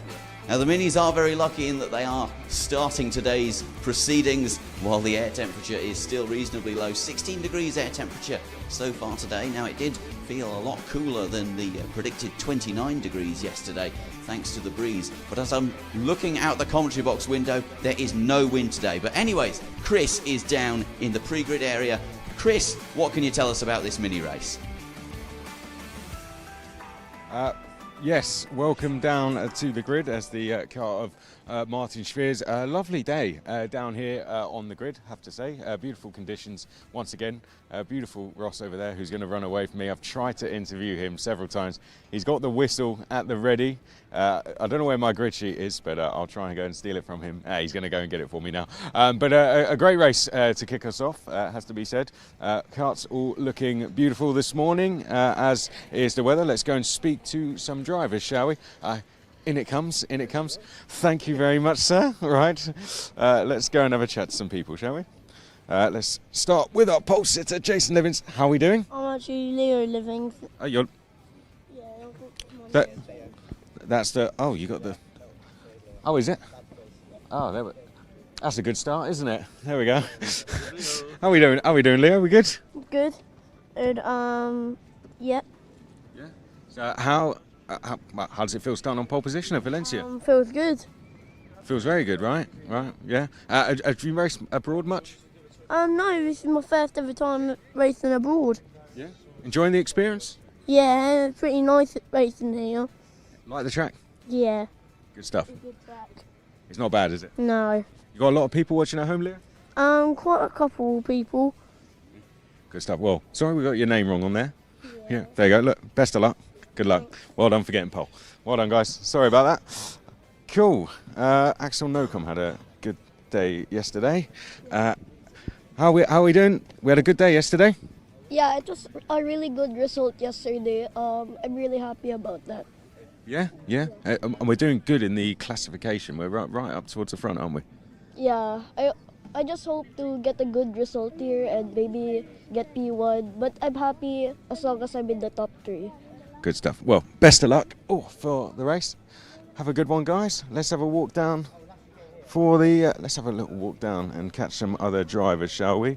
I don't think we spoke to. We'll speak. We'll speak to our top 3. We'll come back this way. How are we doing? Good. What's the plan for this race then? Countryman just ahead. Have we got a plan of attack? You don't have to tell us it, but Yeah, we're trying to push away and then just go and win it by ourselves. that's the plan, isn't it? Get away. Yeah, do you mean? Working For Britain. as a nation. Are we thinking of Nations Cup as well? Yep. Absolutely. Enjoying the racing? Yeah, definitely. Good stuff. Well, best of luck. Loving the race suit. Looking very, very good. Right, let's come to yourself next. You had a good day yesterday as well? Yeah, I have a good day. Yeah. Enjoying it so far? Yeah? Could be better. Could be worse. It's good. Konnte es besser? Yeah. And how's the overall experience of it? Good? Yes. He's quite a bit nervous, but excited? Op de gespannen bist. Yeah. But we'll let you get ready. Good luck. Thank you. Best of luck. Okay. Let's keep walking down. We'll come to yourself next, if you don't mind a little chat. How long have we got? I think we've got a couple of minutes. Who have we got here then? 161. How are we doing? I want to win. Huh? I want to win. You want to win? Yeah? How many have we got ahead of us? What's this? 5? 5. Yeah, we can get them. 5 laps, we get them. We got 6. Well, we got 6 laps, haven't we? So we can get them. We can get them quickly. Yeah. Well, good luck. I'll let your engine get fired up. Okay. Engines are fired. So we can see carts now getting ready to go. Drivers almost getting ready, so it gets a little bit loud at this point, but good to still speak to the drivers. I'm still going to try and speak to a couple more. We can see some advice coming in here for Jack Harney, I think this is. Do you mind if I have a chat to Jack? Hello there, Jack. How are we doing? Good? Yeah, enjoying it? Yeah. Is it your first time racing abroad? Yeah. Do you like racing in Spain? Yes. Like the track? Favourite corner? The first corner. The first one? Where you can do lots of overtaking? Yeah. You're going to send it on these guys? Yeah. Good stuff. Good stuff. Well done, mate. Thank you. I think we spoke to Helena yesterday. I don't know if we spoke to this young person here. So we're going to come to yourself next. Rami Guzman. How are we doing? Very good. Yeah? Are we nervous, excited, bit of both? Both. Yeah? Yeah. And do we like, what's it like now when the engine gets fired up? Is this when you're like, visor down, ready to go now? Yeah. What are you thinking of now? Is it the race start? Yeah. How I can maybe move up. Yeah? Is the race start your favourite bit of the race? What? The race start, is that your favourite bit of the race? Yeah. Good stuff. Best of luck. I don't know if we spoke to you yesterday. I can't remember if we spoke yesterday, so we'll go again. Hello. Hello. How are we doing? Good. Good weekend so far? Is it going well so far? It's fun. Excited? Yes. Yeah. Good. We'll take that. I know it's a bit loud, so we'll take that for now. How much time have I got? I don't think I've got time for any more. I think that's going to have to be your lot. I'm going to walk down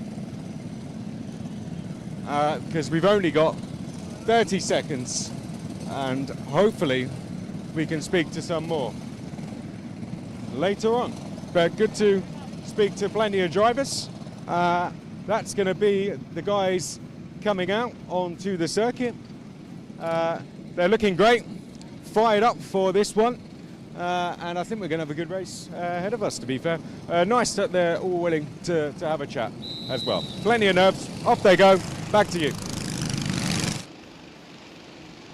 Well, thank you very much for that insight there, Chris. It's great to see all the Mini drivers taking part in the interviews once again as they make their way out onto the track for this, the final Mini heat of the day before the super heats and the final. Let's take you through the starting order. It is going to be Leo Living starting on pole position in front of Mariano Axel Nocom, who managed to pick up 2 second places in yesterday's heats, in front of Luke Millwood and Kikdoba in 4th position.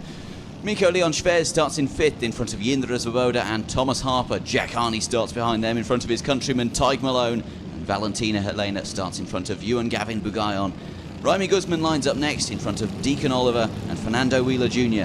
Billy Clancy then starts in front of the 2 Spaniards of Lorenco Diniz and Bernie Gomades, and Feder Bakker rounds out the grid as they make their way down through turn number 7 on this, their warm-up lap.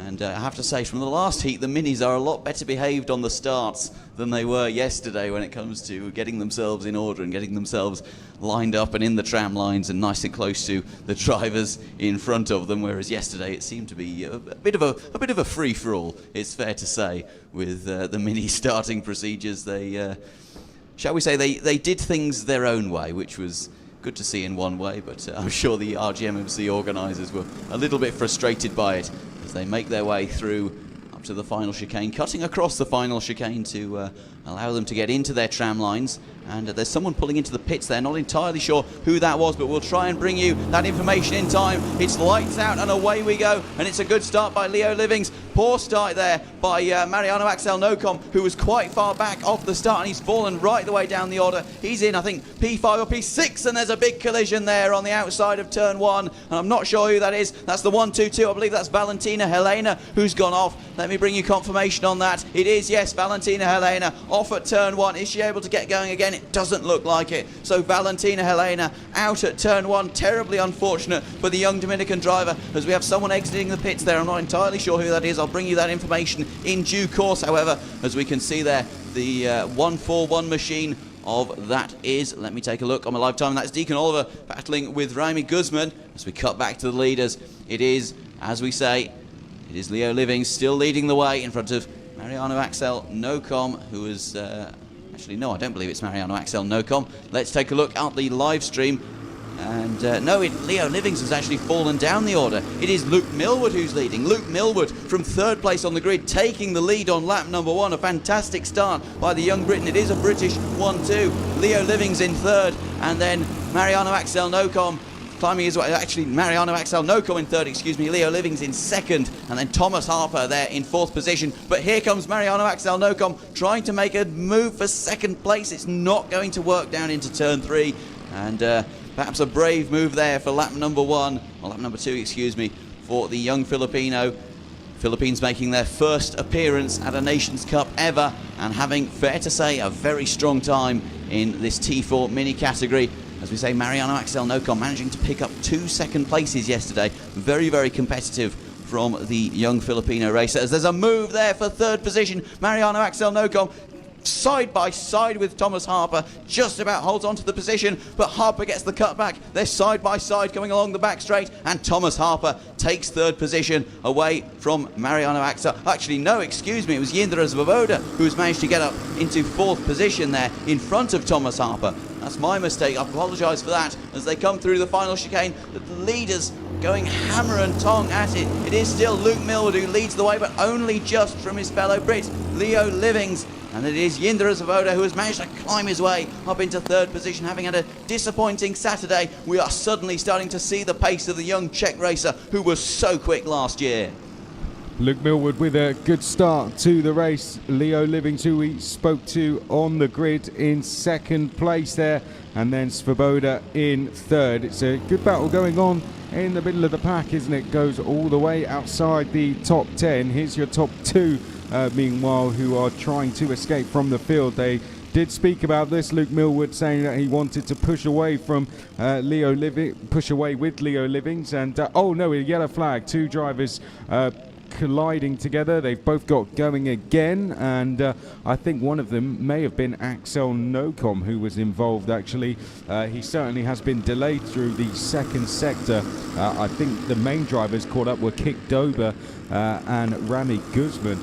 They've both fallen down in terms of their sector times, but Luke Millwood and Leo Livings shared the opinion that it was try and push away from the pack. That's what they're trying to do. We have a change for 4th meanwhile. Schwers has gone by Svoboda for P4, so a change inside the top 5. Harper is in P3, so the three British drivers pushing for big points in the Nations Cup, all working together to try and get away from the rest of the pack, but going with them is Schwers in fourth place. Axel Nocom has dropped to 7th place, and we did see Kik Dober now down to P10. He's dropped 6 places in this race, as Schwers is the quickest driver on track, and he's gone through to P3. And I believe it is Fernando Wheeler Jr. who is stopped on the inside of turn number 3, and I believe at least that it is Tig Malone who pulled into the pits there at the end of the formation lap. He is now quite the distance behind, 28 seconds behind the leader, who is currently Luke Millward, the young Briton, leading his countrymen, as we say.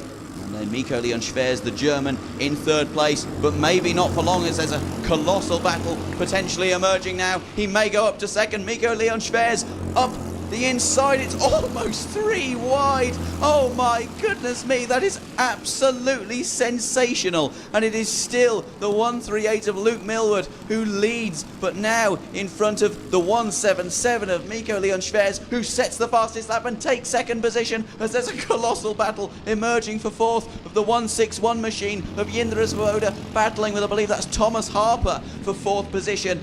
Oh, this is turning into an absolutely extraordinary race here in the Minis, and what a way to kick off a Sunday. Have you known anything better than this? I certainly haven't, as Miko Leon Schwers gets up into 1st position now in front of Luke Millward, and he's saying, come on, let's work together. And not sure that tactic is going to work at this stage in the race, Leon, but it's worth a go, is the opinion of the young German racer, who's having an absolutely fantastic heat, having had respectable results yesterday. Nothing groundbreaking. He has really come into his own in this race, having come 4th in heat number 1. He is now seriously in contention for the win in this race, as there's a huge battle emerging for 1st. Miko Leon Schwers still leads in front of the 161 of Jindra Svoboda, who has passed Luke Millward, who has now been bumped down to 3rd. Oh my goodness me, no, it's Leo Livings up into 3rd. Luke Millward falls down to 4th, and up the inside goes the 161, that is Jindra Svoboda, who is still battling for 2nd place. It's a 4-car battle for 2nd place. This is absolutely extraordinary, Chris.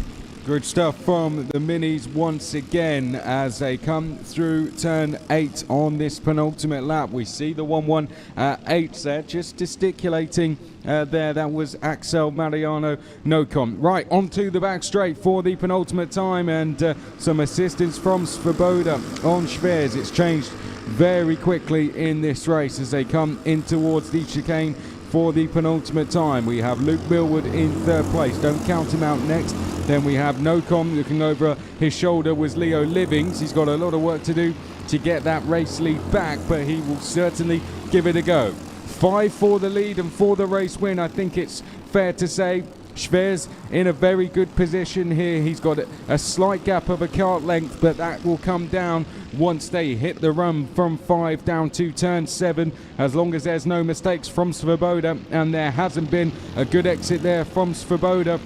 Asking for some assistance from Luke Millward, gets in the toe now of Schwers. Schwers going defensive. We're going to be side by side down towards turn 7, selling the dummy. There was Svoboda, now has the run in towards turn number 8. That was a good move there from Svoboda, takes the lead, and now jumping in the seat, knows there is a long run down towards turn number 9. Head down for Svoboda. In the background, we're 2 wide. It's Livings versus Schwers. Schwers gets down the inside to go back into 2nd place, but out the final chicane, it's going to be Svoboda with a fantastic move down at turn 7 to go and take the race win in this final qualifying heat in the Minis. Schwers taking 2nd away in a drag race down to turn 9 from Leo Livings, and Axel Mariano Nocom in a tough race at times walks away with 4th. Luke Millward, once a race leader, finishes in 5th place in the end, but great drive from Svoboda, great move at the end as well, and very much deserved that race win. We spoke to Svoboda, who did say wanted to go for the race win, 5 to overtake, few laps to do it, and that's exactly what Jindřich Svoboda ended up going and doing. So good stuff from Svoboda, goes and takes the win. And collects the Czech Republic's first win at this year's Nations Cup. Svoboda, best result so far came in heat number 4 yesterday, the final mini heat yesterday, where he finished in position number 4, as we say. And a fantastic win from the young Czech racer, climbing up 5 positions to claim that victory. Absolutely brilliant stuff there, Chris. It was a cracking race. That is really what you want from the T4 Mini. So it was Jindřich Svoboda who took the race win in front of Miko Leon Schwerz, in second place in front of Leo Livings and Mariano Axel Nocom. Luke Millwood finished down in 5th position in front of Jack Harney and Ewan Gavin Bugayon. Thomas Harper finished in 8th in front of Deacon Oliver and Billy Clancy rounding out the top 10. Kik Dober finished in 11th in front of Raimi Guzman. Feder Bakker climbed up 5 positions to finish in 13th place in front of Lorenko Diniz. Bernie Gmades and Tig Malone was the final finisher, as well as the 2 non-finishers of Valentina Helena and Fernando Wheeler Jr. Well, what a race that was. I mean, it's very difficult to top something like that. I would say a solid 80% of that race was the leaders just absolutely giving it to each other, knocking 7 bells out of each other as far as racing went, and that is as well. Ross displays the 3-minute board to us and to the drivers as well. The sun shining, temperatures rising all the time. This the final chance for the drivers to score points as well for the Nations Cup. We'll find out who the winners of that are at the end of the day when we do our podium presentation. But the likes of USA are looking very strong. The United Kingdom looking very strong. Germany have been going very well in Senior 165. There's been plenty of good performances throughout many of the nations out there. It's been fantastic to see. 3 drivers, the top 3 drivers from each nation will be the ones that score the points for their country at the end of these super heats. And after that, we will know who our Nations Cup champions are. So there may be an element of drivers from the same nations working together in these races, not only to help their grid position going into the final, but also to help the score of the overall nation for the Nations Cup. They're out there all racing together as nations as well as for each other. They are out in big tents in their nations, separated with each other. It's a fantastic atmosphere out in the paddock. And we can see the atmosphere definitely building on the grid, as well as the drivers now getting ready to go. We're almost ready to go for this T4 Mini Group 1 Super Heat. That's going to be what kicks us off. We'll be into Group 2 shortly after that. The program for the remainder of the afternoon in terms of Super Heats before we go into our lunch break. T4 Junior will be at 10 past 1 local time here in Spain with T4 Junior. 20 minutes after that, the Group 2 drivers will be out, and then we will have the seniors going out, Group 1 and Group 2, and Senior 165 will end the Super Heats at 30 minutes past 2 local time. We'll take a short lunch break. The first of the finals will be at 3:30 local time. That's when we will know who our first champions are going to be, and it will be the T4 Minis you see on screen that kick us off. We're going to get the grid up on screen very shortly, but alongside myself, Chris McCarthy, first we'll get the thoughts of Simon Byford. Simon, great morning. So I'm going to extend this question so that you can finish that slice of pizza as long as I can. It's been a great morning so far of racing. T4 Minis, I think, have provided pretty fair, close battles all the way across. I think considering they're the youngest drivers out there, they've shown great sportsmanship all across the board, and it's been fantastic to watch. I finished that just in time, didn't I? Yes. A big thank you to the South Africans for giving me this wonderful slice of pepperoni pizza. I declined to take a can of Coke from them on account of the fact that I have water up here, which should bring me through the afternoon. But yes, the T4 Minis, an absolutely fantastic little go-kart full of absolutely fantastic drivers. Let's take a look at the grid. So it is going to be Ben McLaughlin in front of Miko Leon Schwerz. Leo Livings then lines up beside Luke Millward, then Jaromir Arkhipov, Jindra Svoboda, Thomas Harper, Logan Rolfer, Ewan Gavin Bagayon, Billy Clancy, Sebastian Venkov, Hudson Hidalgo, Stein Becker, Ronan Komphaus, Feder Bakker, Lorenko Denise, Petra Milosavljevic and Matthew Reinl rounds out the grid. And what a grid it is, Chris. Little afternoon of action with these T4s for their Superheat number 1, the Group 1 of the Minis. And let's hope that we see just as much action in this Superheat as we saw in the last 4 mini heats that we have had so far this weekend, all of which have been absolutely sublime when it comes to action. Plenty of winners, plenty of nations represented, plenty of battles, and a lot of fights, but a lot of fair play as well. And it is great to see so many drivers coming from all over the world, so many young drivers, and so many drivers with plenty of experience, and all the mechanics and everyone coming together. Many of these drivers obviously making a holiday out of their experience here at the Nations Cup, here with their families who are cheering them on, be they on the pit wall, the balcony, or the grandstand just next to the start-finish straight. We are about to go racing, and we're away now, and it looks to be a good start from the front row. It looks to be Ben McLaughlin who will lead down into turn 1. I think Miko Leon Schwers has lost out slightly. He's fallen down to, I think, about 5th position. Leo Livings has managed to get up into 2nd. To my knowledge, I believe that is the case. Yes, it is. It is Leo Livings up into 2nd. And then it's the 1-2-1 machine of Jaromir Arkhipov up from 5th into 3rd. So a good start from all the leaders. Obviously, starting on the left-hand side of the grid, it's very disadvantageous. And so it's to be expected that Miko Leon Schwers has a lot to do now to get back up into that 2nd position, having fallen down the order at the first turn.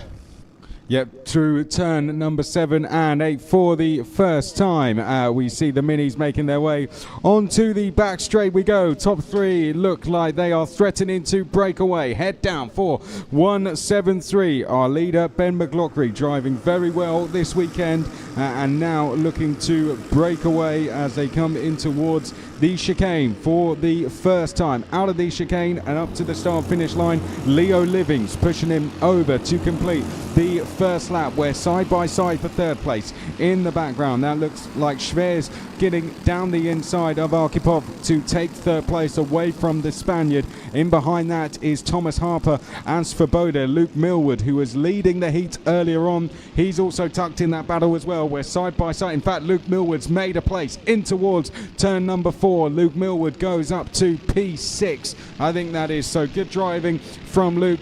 Past Svoboda, I think that might be Logan Rolfe trying to chase those guys down. Pushing very hard is Ben McLaughlin. He's got the attention of Leo Livings just behind, and there someone running wide. That looked like Svoboda running slightly wide in the battle behind, which is going on for 4th place. Thomas Harper, the driver, leaning forward, coming out through turn 8, 177.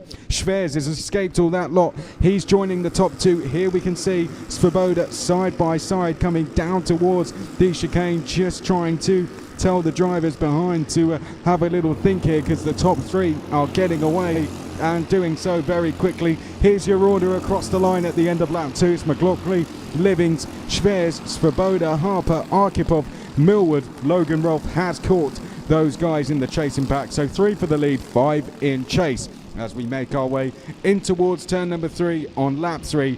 Watch for Schwers in 3rd place. He is about to make a challenge for 2nd place. I'd say he might even do it down into turn 7. This is turn number 6. Will we see Leo Livings with this try and make an attack through turn 6? Here comes that move in towards turn number 7 we were talking about, and there it is. Schwers down the inside of Leo Livings. No surprise there, he did not wait there. He's carrying a lot of place in that car is the German. They're having a good day so far is Team Germany, and Schwers looking to add to that with a win this morning. He certainly is, and Ben McLaughlin trying his best just to break away from the pack now, difficult as it may be, tucking down behind the wheel as they come into the final chicane. No drama from the young Irishman, with a very mature drive this weekend, doing a fantastic job, flying the tricolour high for the Republic of Ireland, and a veteran of many a Nations Cup, and also a very experienced T4 driver in the Irish National Series, with plenty of podiums, plenty of wins and plenty of experience that has led him here today and put him in this position, leading the first T4 Mini Superheat and seemingly leading it with a degree of comfort, although he has missed an apex there, and that is going to allow Mikko Leon Schwerz to close up slightly, as is the case for Leo Livings, who is now looking at a potential for first place position if this all goes to pot. But let's take a look at this battle now. This looks to be the battle for fourth position, headed up by Svoboda. Then we've got Harper, Arkhipov and Millward all in behind, and looks to be Logan Rolfe who's about to get involved in that battle as well. This could turn into a hugely significant battle for fourth place, as the leaders are still line astern coming through the final chicane. Still Ben McLaughlin from Mikko Leon Schwerz, the German, following the Irishman, and with 6 laps left to go, there is all still to play for in this T4 Mini Superheat. At round turn 1 now, we spoke to Mitta a little bit earlier about how fast that corner is, speaking to one of the drivers earlier, which was really great to see. Great to have some company up here this morning, and hopefully we have some more. We're trying to arrange that in the lunch break for us for the Superheats. Mikko Leon Schwerz going fastest out there, now into P2. There he is, and is he going to pull off the same move he did for second? I think he does, down the inside, and that is Mikko Schwerz into the lead of the race. Hits the front for the first time in this Superheat. That will help his points case very much so as he makes his way onto the back straight. Now this becoming a battle for pole position here. The points will update when they come across the line. As it stands, Ben McLaughlin will be on pole for the final, and Mikko Leon Schwerz will be second. But let's see what the points say when they cross the line. I believe that will still be the case. No, they are now tied for points, these two.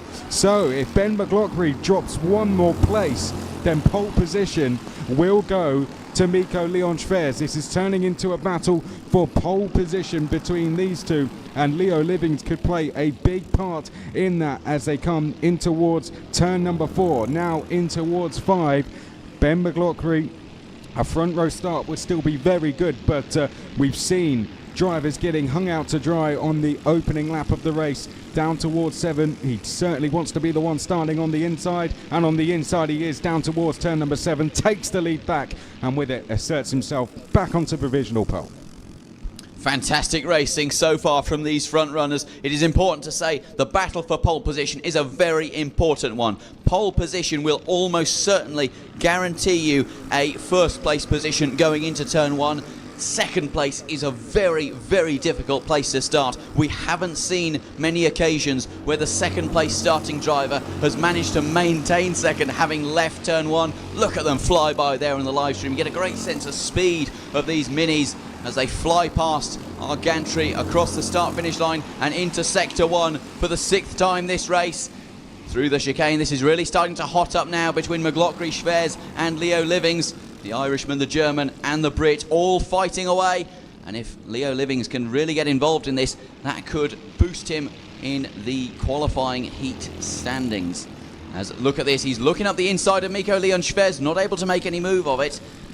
Is Mikko Leon Schwerz going to make a move into turn 7? No, he's not. He still holds station. This looks like it's going to come down, Chris, to another case of last sector, last lap, potentially last corner. Yeah, Leo Livings has got a lot to gain here. He's only 3 points back from Schwerz, so if he can get past these two, he might be able to assert himself onto that front row, but an inside row to start would not be bad either. That's currently where he would be. Right, onto the start finish straight we go. Who's it going to be that takes the win here? Schwerz is going to go to the inside of Ben McLaughlin and goes back into the lead of the race, so we have another change of lead in this superheat in the T4 minis. It is Schwerz that gets the lead back from McLaughlin. Leo Livings there in 3rd place, but we're going to have another change. Fighting back there is Ben McLaughlin in towards turn number 3, and that's going to be another change through turn 4, now into 5, and now they roll around turn 6, and Ben McLaughlin once again in front, so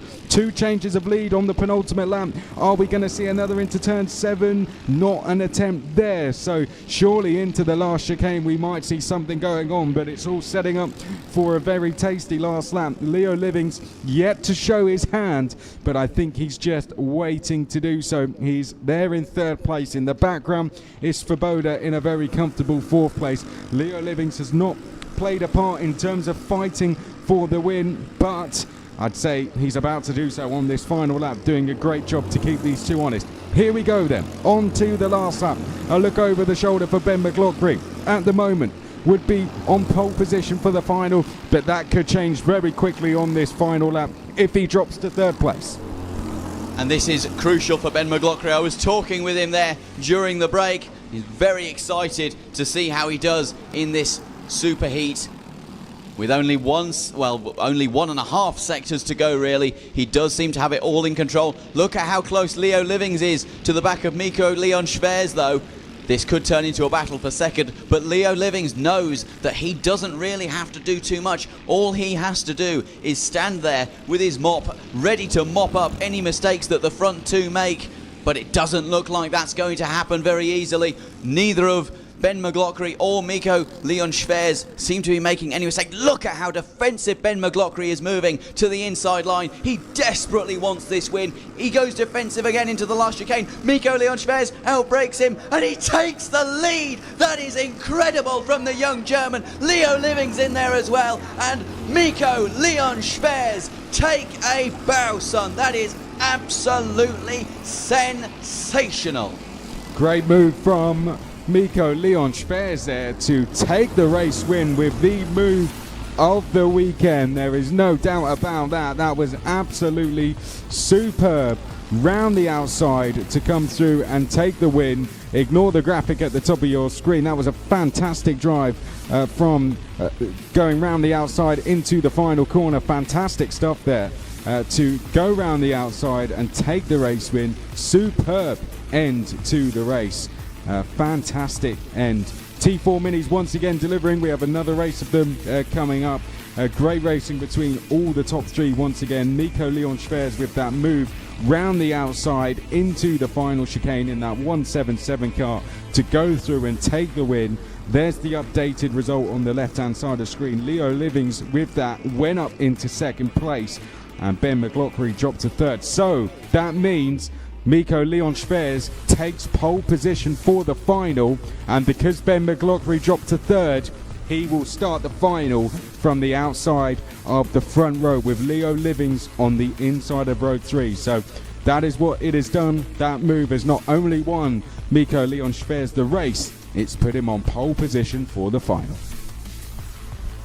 So a round of applause and a gold star there for Mikko Leon Schwerz, the German, taking the victory at the final corner around the outside. An incredibly difficult move to pull off, but pulled off absolutely sensationally. Then came Leo Livings, as we say, mopping up that mistake by Ben McLaughlin, who fell down to third at the final hurdle, just in front of Jindra Svoboda in fourth, who just missed out on a podium. Thomas Harper finished in fifth, in front of Luke Millwood in sixth, Jaromir Arkhipov in seventh, and Logan Rolfe in eighth. Steinbecker and Sebastian Venkov rounded out the top 10, in front of Billy Clancy, Ronan Campos, Feder Bakker, Matthew Reinhold, Hudson Hidalgo in 15th, Ewan Gavin Bugayon in 16th, Lorenko Diniz in 17th, and Petra Milosavljevic in position number 18, and rounding out the final classification.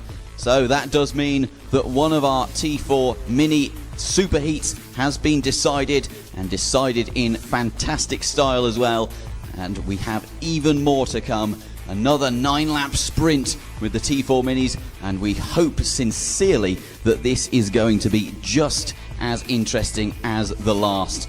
Next race is in just under 5.5 minutes time, and it will be the T4 Mini Superheat Group 2, followed by the Junior Superheats Group 1 and 2 respectively, T4 Senior Superheats Group 1 and 2 respectively, also throughout the afternoon.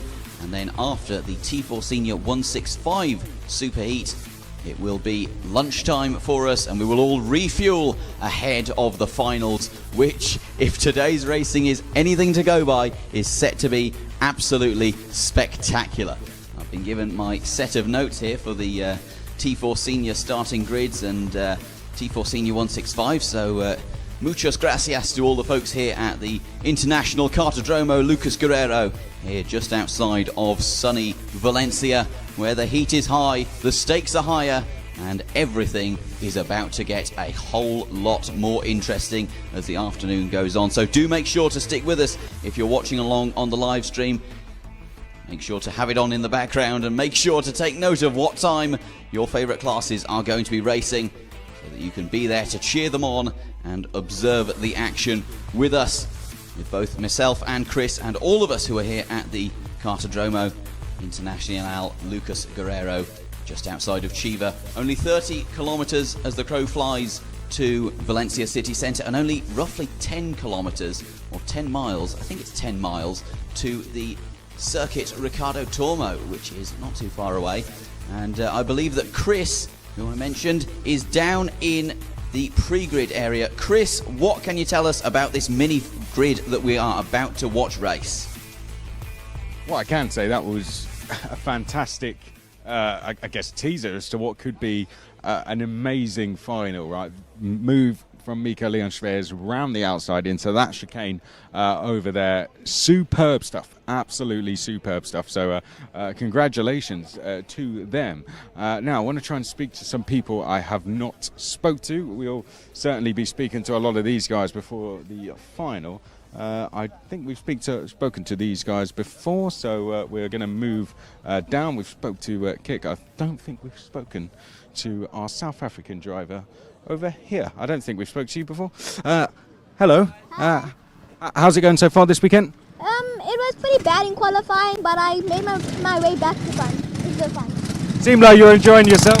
Yeah, I am. Good weekend.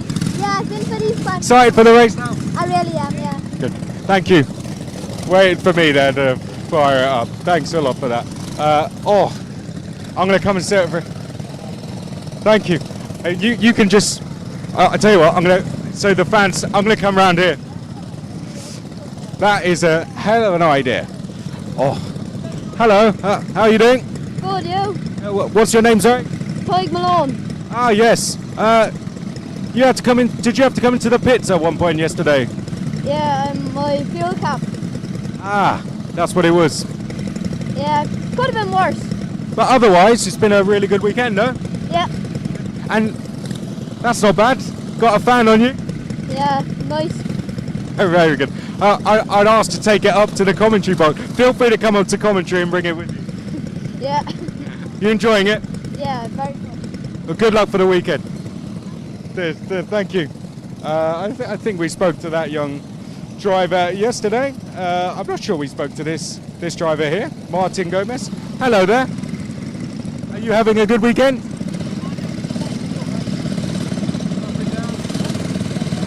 Having fun? It's going to get better now? And you got people watching at home? Maybe. I'm sure you do. They're cheering for you. Have a good weekend. Have a good weekend day. We're getting to the end of it now. I think we spoke to them. I don't know if we spoke to this driver here, so we'll come and speak to yourself. Hello. Are you having a good weekend? Sorry? What's your name, sorry? Deacon Odyssey. And are you having a good weekend? Yeah. How did the races go yesterday? It was good. Right. Has it been really good fun? Having good fun in the paddock? Very fun. I like it, yeah. Yeah. Been a good track as well? Sorry? A good track as well? It's a very nice track. Yeah. Good stuff. Best of luck. And I think I'll speak to one more driver, if I can. Let's speak to yourself here. Hello. What's your name, sorry? My name's Ronnie. And Ronnie, you having a good weekend so far? We're having a good weekend. In the first two heats yesterday, I got taken out on the first lap, but it's been overall good. You got a lot of people supporting you? Yeah, I have a lot of people at home, family and friends, all supporting me, watching the live video. Well, they're going to be up there watching you. I'm sure you're going to have a great race. Yeah, I will. Good luck. Thanks. Good luck, mate. Good luck. Well, off they go. And that is it. We'll go back to you in commentary. Well, thank you very much, Chris, once again for all of your insight, and to all of the mini drivers for taking part in the interviews. Great to see so many of them with interesting things to say, and surely enough, they will be fully focused now on the job at hand. It will be Tace Van House who leads them towards the light with George House along next to him. That is going to be an incredible battle, particularly given that we've got Mariano Axel Nocom right next to them in third. Then comes Kasmancha, Kikdoba, Taylin Patel, Jack Harney, Tig Malone. Lots of very skilled drivers. Martin Gomez in there as well. Then comes Raimi Guzman, Fernando Wheeler Jr., Valentina Helena, Deacon Oliver, Jim Claridge, and Evan McLaughlin. And then rounding out the grid, we have Bernie Gamares, the only Spaniard in this race. Then comes Ronnie Legg, who we just spoke to, and Diego Baradone in the final position on the grid.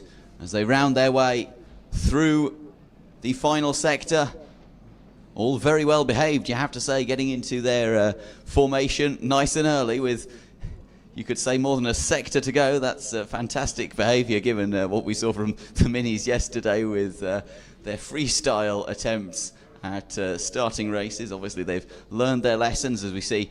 I believe that is that looks to be the 146. That looks to be Tig Malone there, weaving heavily, trying to warm up the tyres, and it is indeed Tig Malone. And those tyres aren't going to take too long to come up to temperature. With the 24-degree air temperature and very, very little wind, that tarmac is going to be nice and hot, and that rubber is going to be nice and sticky to pull these T4 Mini drivers through the corners as they round the final corner. They get into the tram lines and we get ready to go racing in the Minis, and we're away now, and it looks to be a good start. George House has fallen down the order. Tace Van House with a good start, however he is going to lead into turn one. What can George House do? George House, I think he's made it into second position, although I can't quite confirm that as they come past the commentary box. Look at this, George House has fallen down to fourth, and it is, I believe it might be Mariano Axel Nocom who has managed to get up into a very competitive position. It is the 114. It is Tace Van House who, no, it's the 184. It's the 184. It's Kikdoba. Kikdoba has inherited the lead from fifth on the grid. That is an incredible start by the young Dutchman. We haven't seen a whole lot of him today, but surely enough, he's had an incredible start. He's now lost the lead to the 118 machine. That's Mariano Axel Nocom, the fast-starting Filipino, who is being chased down by Tace Van House. And in fourth position, we've got the 117 of George House. This is turning into, look at this, they're too wide through arguably the fastest corner on the track. Down into the chicane. Who's it going to be who comes out on top? It's going to be the 184 machine of Kikdoba, still leading the race in front of Tace Van House, Mariano Axel Nocom, and George House. Then comes Kasmancha, Taylin Patel, Tig Malone, Jack Harney, and Martin Gomez in front of Fernando Wheeler Jr. What a start to this race. Yeah, Kikdoba up 4 places on the opening lap as he heads through turn number 3. Tace Van House just in behind. Then it is Axel Nocom in P3 as they head now through turn number 5. George House, not the best start to the race for George, who apparently came here with a bit of a fan club after doing so well last year. Stu Stratton was telling me. And now we're going to have a change for lead. 3 wide, Axel Nocom down the inside of Tace Van House and Kikdoba. Well, that's the power of the toe down that back straight towards turn number 7. Great driving from Axel Nocom. Not the first time we've seen drivers doing that this weekend. Here we go. Axel Nocom trying to get drivers to go with him, but Kikdoba thinking about a move back down the inside into the final chicane. It's Axel Nocom leading the way from Kikdoba in second. Third place is Tace Van House. Then it is George House. Behind that is Kasmante as they come up towards the first corner. There goes George House in fourth place down the inside of Tace Van House. Van House trying to hold on round the outside, and also there was an attempt of a move for the lead, and now George House in trying to go up to third place has dropped back down to fifth. Change for P2 now. Van House getting on the attack, having felt that threat from George House. He's gone past Kikdoba in towards turn number 4. Will we see a change into turn 7? I think we might do. Here we go. Watch second place. Is he going to get out of the slipstream and go for a move? Possibly no. Doesn't quite do so this time. Kikdoba this time deciding to sit back in behind Axel Nocom as they go on to the back straight. And in fact, these two now with an ever so slight gap as we head onto the back straight. Axel Nocom giving the push signal there to Tace Van House. Let's get away from those guys. They've got maybe a slight opportunity to do so, but Kick Dober not letting them get away at all as we come across the line to complete lap number 3. And what a fantastic race it has been so far. An incredible start, and the leaders just starting to stretch away now.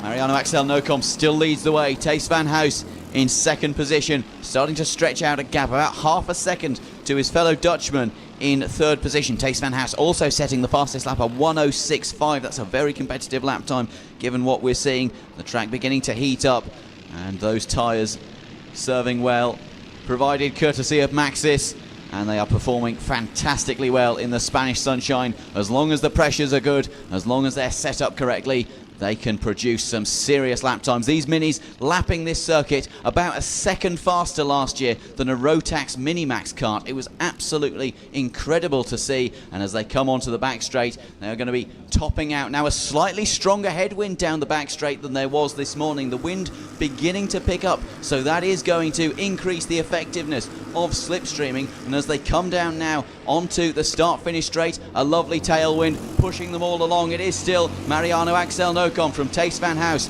Kick Dober, his fellow Dutchman, and then Cas Manche. It is a Dutch 2-3-4, then followed by George House, who has fallen down from second place on the grid, I believe that is, and is surely looking to get back up into a more competitive position in this race. Kick Dober now with the fastest lap, a 1:06 flat. That is a 5/10 improvement on the previous best. And we got an instant at the chicane. Not coming across the line was Bernie Gomez. Unfortunately, the kart is stationary at the chicane. The driver is in a safe position, walking away, and the marshals will quickly have to clear that kart as the rest of the field is coming through turn 8, which they are doing so now. So good work by the safety team around, but disappointing end to the superheat there for Gomez, as the rest of the field now comes back to the scene of where that stricken car was. Into view they come. Great camera work there as Mariano Axel Nocom makes his way onto the start-finish straight. A look over the shoulder at Tace Van House. Van House just settling into this race, as is Kick Dober, and in doing so, look at the gap they have pulled to Cas Manche and George House. Those two will not give up on catching these three down. There is no doubt about that at all. But Mariano Axel Nocom continuously just looking over to monitor the situation behind him. Still only 2 drivers to deal with so far. Can it become 3? We'll keep an eye on the lap times next time around, but so far he has 2 drivers behind him who are willing to work with him. In the background, Cas Manche and George House are doing the same. Then we have 4 drivers all in a line battling over 6th place. Patel, Malone, Harney, and also Olivier as well. They're all battling over 6th place as we head down to the chicane. Into the chicane now. Good braking there from Mariano Axel Nocom. Managed to stretch a kart length on the exit. He's got that one absolutely nailed. And in the background, it looks like we've got a possible change of position. Yes, we do. George House sells the dummy on Cas Manche. Look to the outside, switch back across to the inside. And that is textbook stuff from George House to go through into 4th, but he's not going to stay there. You may see it in the background now. Cas Manche just ahead. So those two swapping around, and in doing so, they've fallen now around 2 seconds back from our lead through. And it's amazing just how much time can be lost through a small little battle like that. Only 2 or 3 corners they were battling for, and so much time lost to the leaders. That really has allowed Mariano Axel Nocom, Tace Van House and Kick Dober to really check out in front with more than 2 seconds, as Chris said, to George House behind, and then Cas Manche, who has been trying to catch back up to them and was probably hoping for a bit of international cooperation from George House, the reigning champion.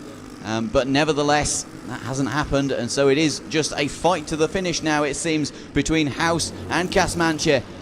See who comes up to the line. There's Cas Manche saying, come on man, let's work together, tapping the back of his helmet. George House is not interested in listening. Cas Manche goes defensive. House unable to do anything as the battle for first is beginning to heat up with, that is, Kick Dober starting to look at a bit hungry at the chance of overtaking his countryman Thijs van Huis.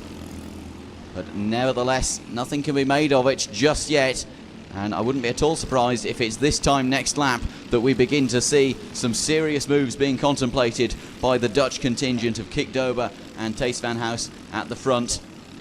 But no action as of yet, but they are so close together. All it would take is one mistake, and we're seeing slightly different lines there. Mariano Axel Nocom taking a slightly more defensive line, running a bit wider, and as they come down into turn number 9, you could cover these three with a blanket. There is Mariano Axel Nocom going defensive to the inside and manages to maintain the position. No real threat posed there by Thijs van Huis, but a good insight into the mindset of the Filipino, who's failed to defend this time, and up the inside goes Thijs van Huis, and he takes the lead on the final lap at turn 1, snatches the position off the Filipino, who is now under pressure from Kik Dober behind, but he's not done yet. His eyes are forward, his attention is forward. Can he take the position back at turn number 4? The answer is a firm no. Thijs van Huis eliminating that opportunity, but it's not over yet for Mariano Axel Nocom, nor is it over for Kik Dober. He's going to be thinking, what can I make of this, coming down into turn 7 and the final sector. Look at Thijs van Huis up the inside, trying to make the pass again. Oh, look at that.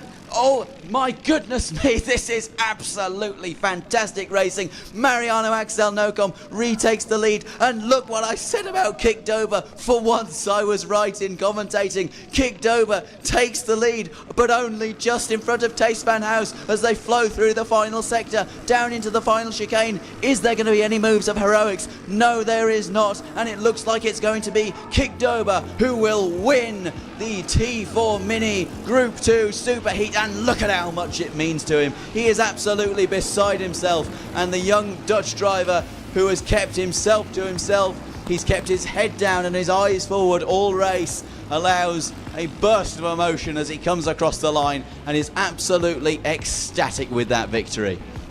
An engine problem for someone coming over the line there, not too sure who that was exactly. Pulling over to the side, we'll pick that up, and I think it might be Valentina Helena who maybe had a problem, but we'll turn our attention back to Kik Dober, because great driving, great move out of this corner here, found a gap on the inside and still shaking his head, can't quite believe what he'd managed to do there, managed to find a gap on the inside, got through and kicked over. You can see what meaning a superheat wins. You never know, could be the final later on if he's to pull off a performance like that again. It was a superb race from himself, Thijs van Huis, Mariano Axel Nocom as well. All three would have been deserved winners.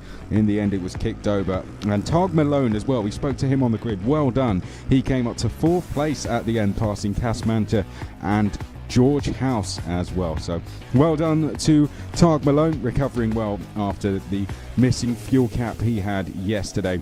But that's the gap between the top two, 75 thousandths. Kik Dober winning the race. It is Ben McLaughlin. We'll come and speak to you, Ben. How excited are you for this pole position for the final? Yeah, very excited. Second last year, hopefully better this year. So we can maybe go one better this year. We've qualified on pole position, so excited for it? Yeah, very excited. And we're here on pole position. We can see the run down it. Talk us how it feels looking down towards turn number 1. It's a little long run down there, isn't it? But assessing how we think we can do it. Yeah, just kind of go down and try and keep first place. Then away we go. And enjoyed the event overall so far? Yeah, very. Think we can get the win now? Yeah. Definitely. Good luck. Best of luck. Let's go to Thijs van Huis on P number 2.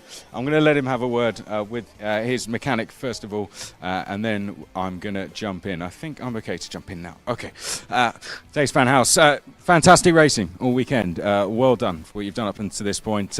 Front row, that's a really good way to get started. Looking forward to the final? Yeah. Yeah? Nervous, excited, bit of both? Yeah, a little bit. Yeah, gone through a bit of a plan in our head. You don't have to tell us it, but you planned out how you're going to attack this race? Don't want to tell us. But best of luck for the race. You like this circuit?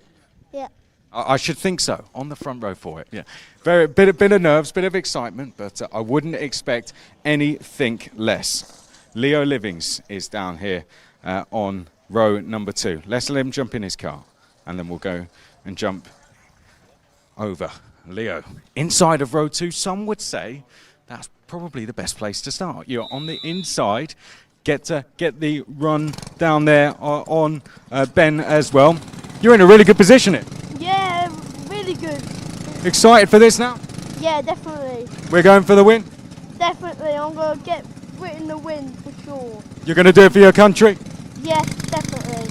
Good stuff, good stuff. Good words from Leo. Let's go over to the outside of row 2. Axel Mariano Nocom comes next. And I'll speak to you. Axel, been great to speak to you all weekend. And you're in a really good position here, aren't you? Tell us how excited you are. I'm very excited because I might get into the podium for the first time at Europe. So it seems like you've had really good racing with these 3 drivers here all weekend. You really enjoyed it? Yeah, it's really fun racing with them.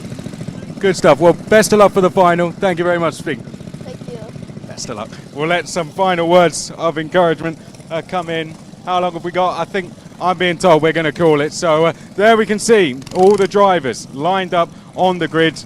If you point the camera that way, you'll see they are going to be sent at past. So 35 seconds time, they are going to be sent, and that will be the T4 mini final. So I'm going to be going up to Simon Byford alongside myself, Chris. Oh, bring that in. There we go. Oh. So alongside myself, Chris McCarthy, Simon Byford is up there in the commentary box. This absolute legend is calling me down, so I'm going to stay here all race. Up to you in commentary, Simon. If you could bring the DeWalt fan with you, that would be very much appreciated there, Chris.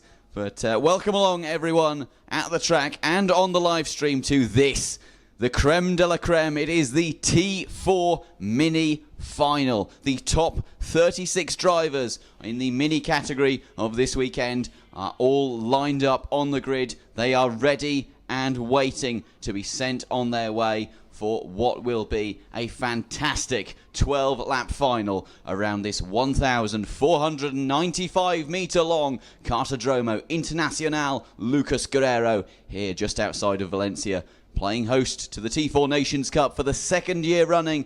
And what a location it is. Such a fast track, such a technical track, and encourages a huge amount of battling. And what a view I have here up in the commentary box, listening to all the engines roar and seeing the sun tinting off of all of the visors, some of which are up, some of which are down, but they will all be going down momentarily as we get ready to get on our way and set these 8 to 12-year-olds in action against each other. There is the whistle, and away we go. Ben McLaughlin pulling away from pole position with Tace Van House starting alongside him. They begin their warm-up lap, and it is sure to be an absolutely incredible occasion for these young people.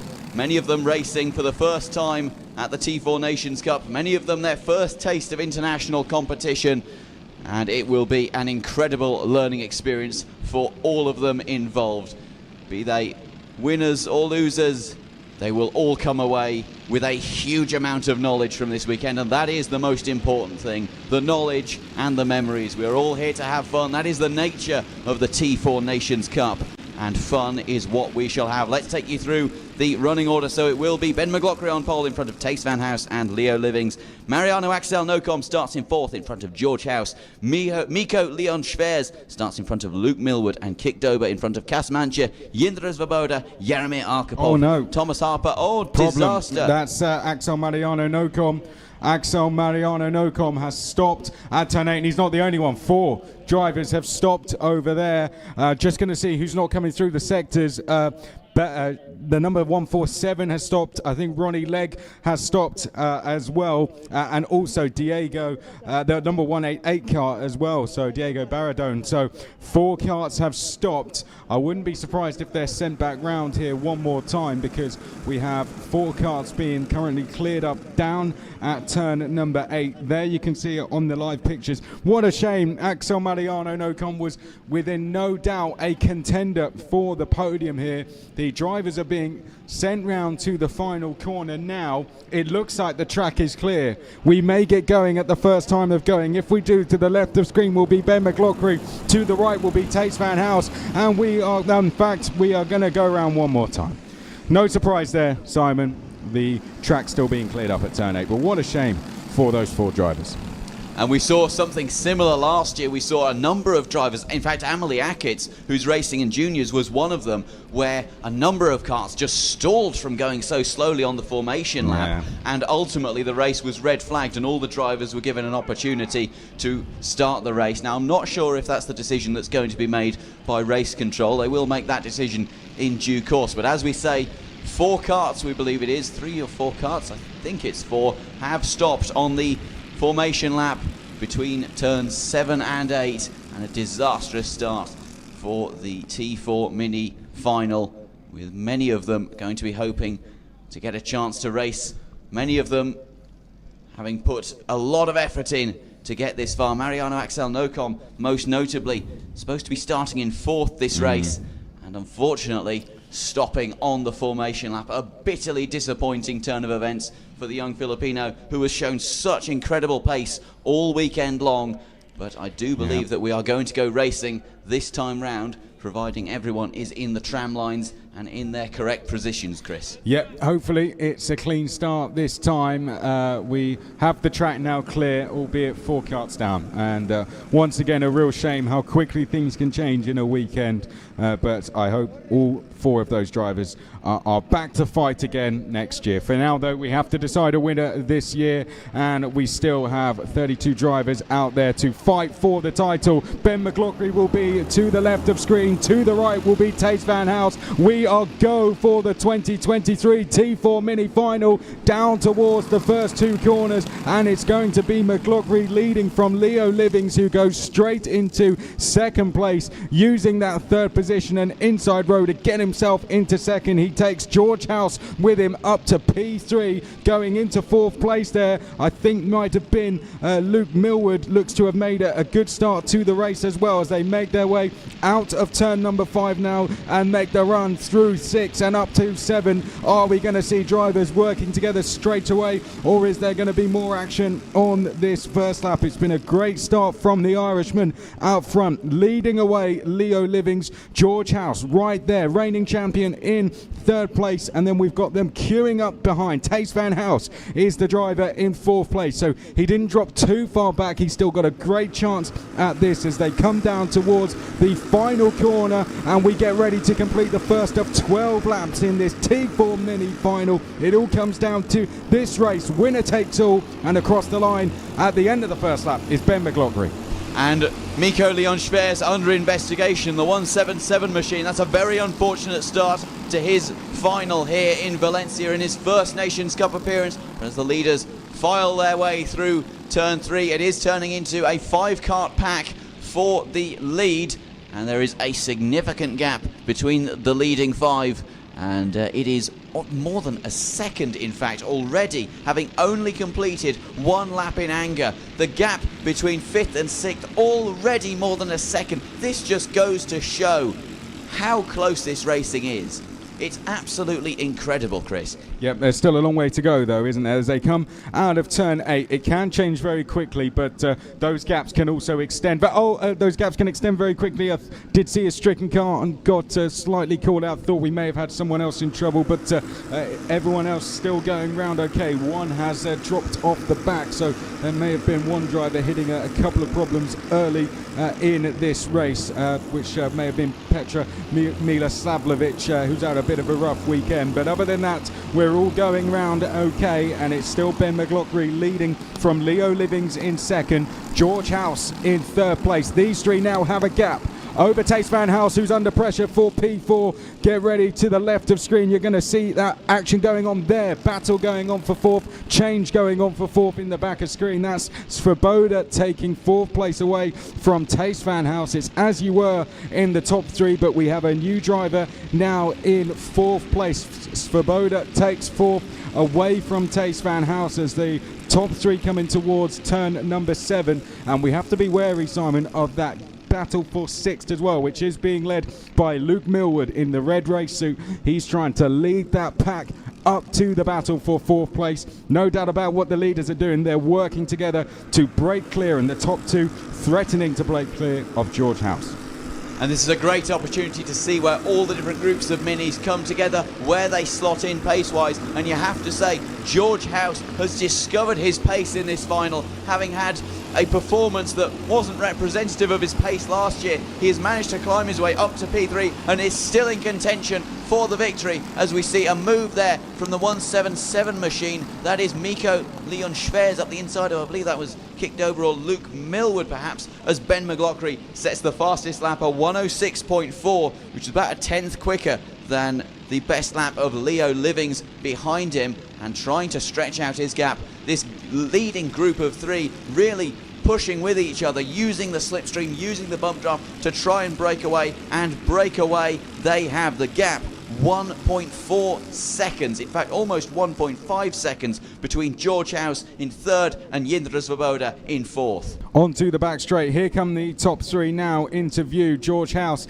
still with these guys. It looked like for 1 second he might have been dropping back, but he is hanging on to them the best he can. That is why George House did as well as he did last time he was at this event. But fourth and fifth, well and truly, have dropped back. Here we go. Change for the lead. Leo Livings about to hit the front of the Nations Cup as he dives down the inside, and on the exit of turn 2, he is our new leader in the T4 mini final. Leo Livings said to us on the grid he was going to take the win in this race, and he's gone through into the lead at the start of lap 5 and taken with it the fastest lap of the race.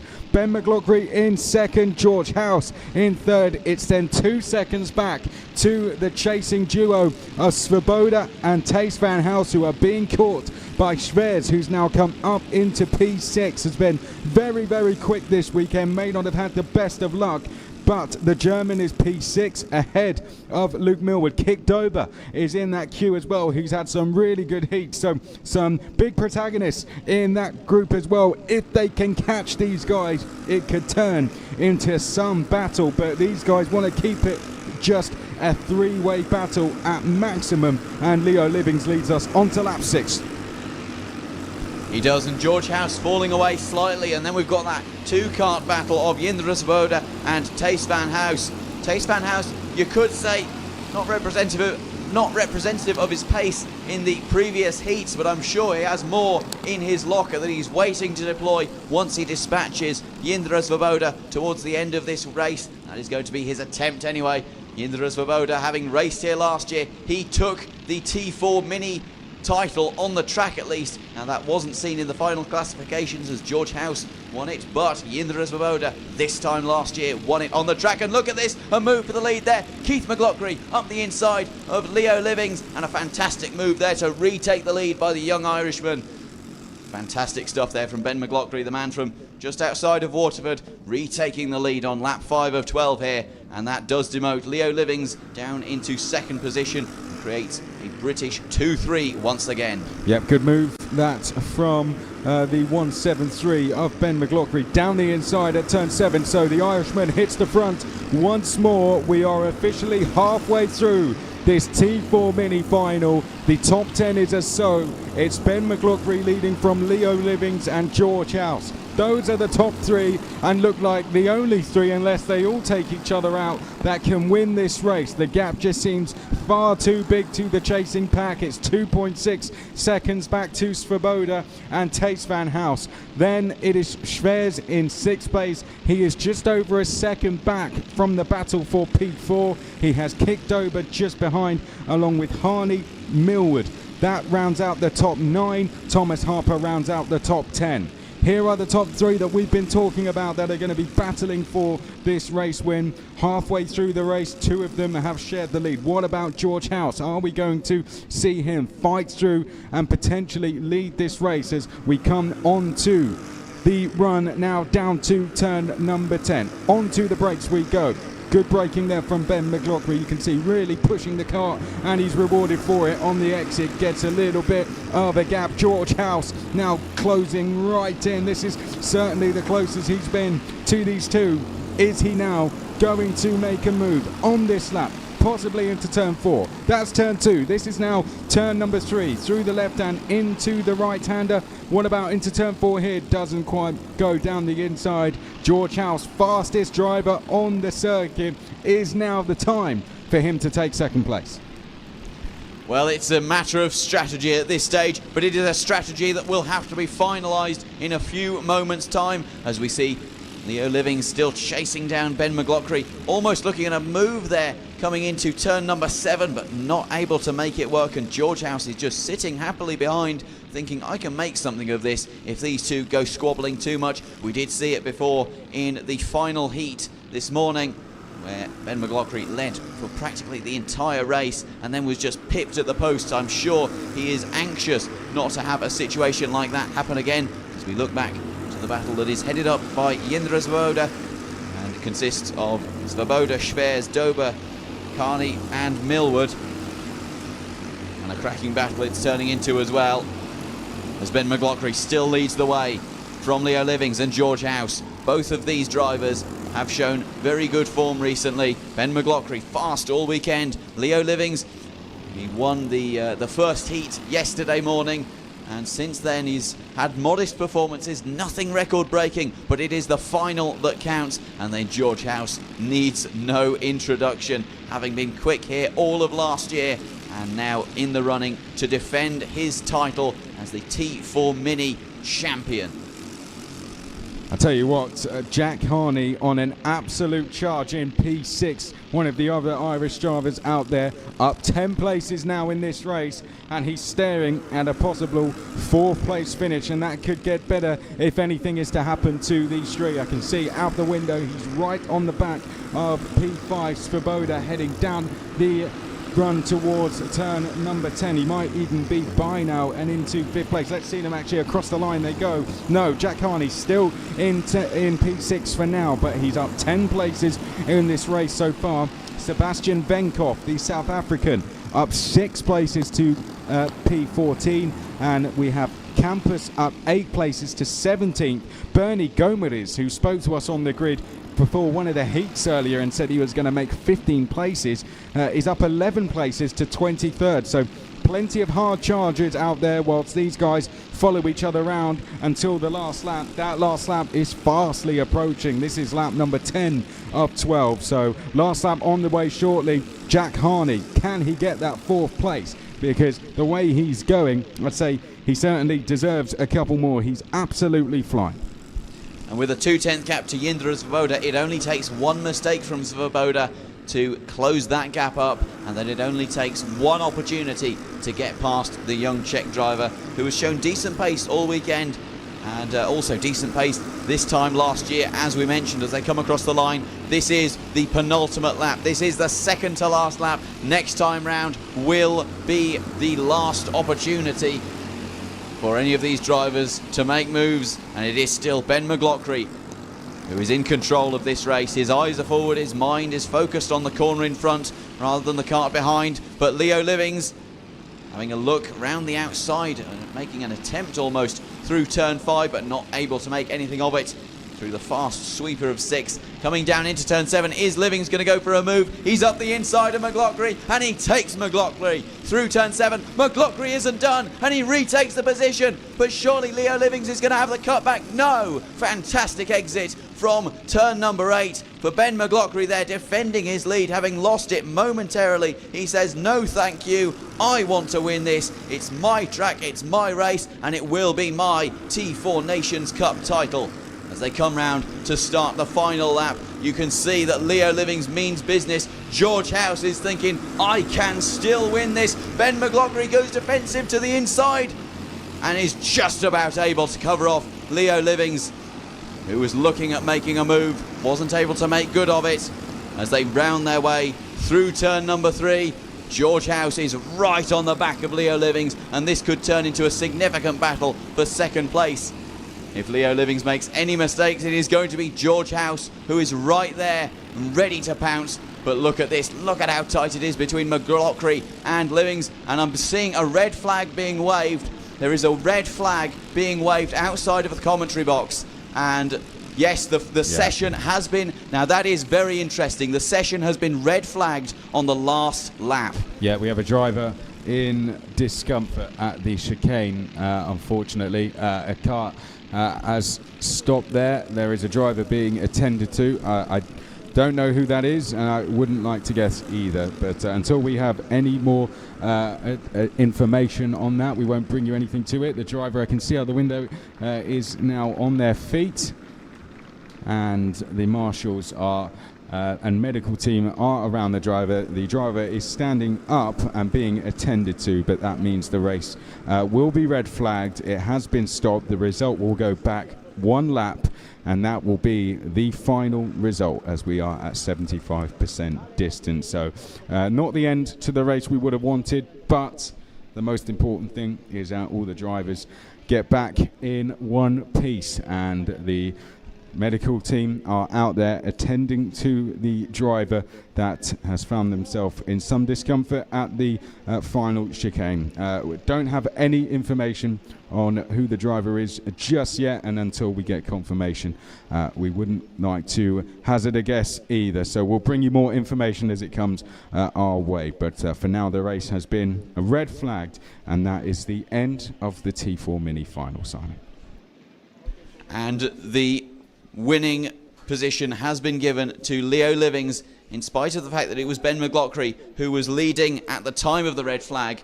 Bringing it back to the lap previous, Leo Livings is the T4 Nations Cup Mini champion, and what an achievement it is for the young Briton. George House will take second position, and now these are results. I'm not sure is the timing on the live stream completely reliable if it respects the final position. We will wait for the final classification to be brought up, but it is Leo Livings who is champion. The young Briton can be delighted with that result, but as was said, a very, very unfortunate end to an otherwise fantastic battle between the top three. Here we are, Leo Livings is champion in front of George House, who just misses on retaining his title. Ben McLaughlin is classified as finishing in third in front of Jindra Svoboda in fourth. Tace Van House finishes in fifth position in front of Jack Harney, Miko Leon Schwers and Kik Dober in eighth, with Luke Millward and Tig Malone rounding out the top 10. Then comes Cas Mancha in 11th place and Thomas Harper in 12th. Taylin Patel from South Africa finished ahead of his countryman Sebastian Venkov in 13th and 14th respectively. Then came Billy Clancy in 15th, Ronan Campos in 16th. And then in 17th was Logan Rolfe and Deacon Oliver in 18th position. Ewan Gavin Bugayon finished in 19th in front of Hudson Hidalgo. Yaromir Arkhipov, who fell down 10 positions from where he started. A disappointing result for Yaromir in his home race, with Fernando Wheeler Jr. finishing in 22nd in front of Evan McLaughlin and Jim McClarich Jr. in 24th. Bernie Guarez finished in 25th position in front of Valentina Helena in 26th. Matthew Reinl in 27th and Lorenko Diniz in 28th position. Martin Gomez finished in 29th and Raimi Guzman rounded out the top 30 in front of Fedor Bakker and Petra Milosavljevic,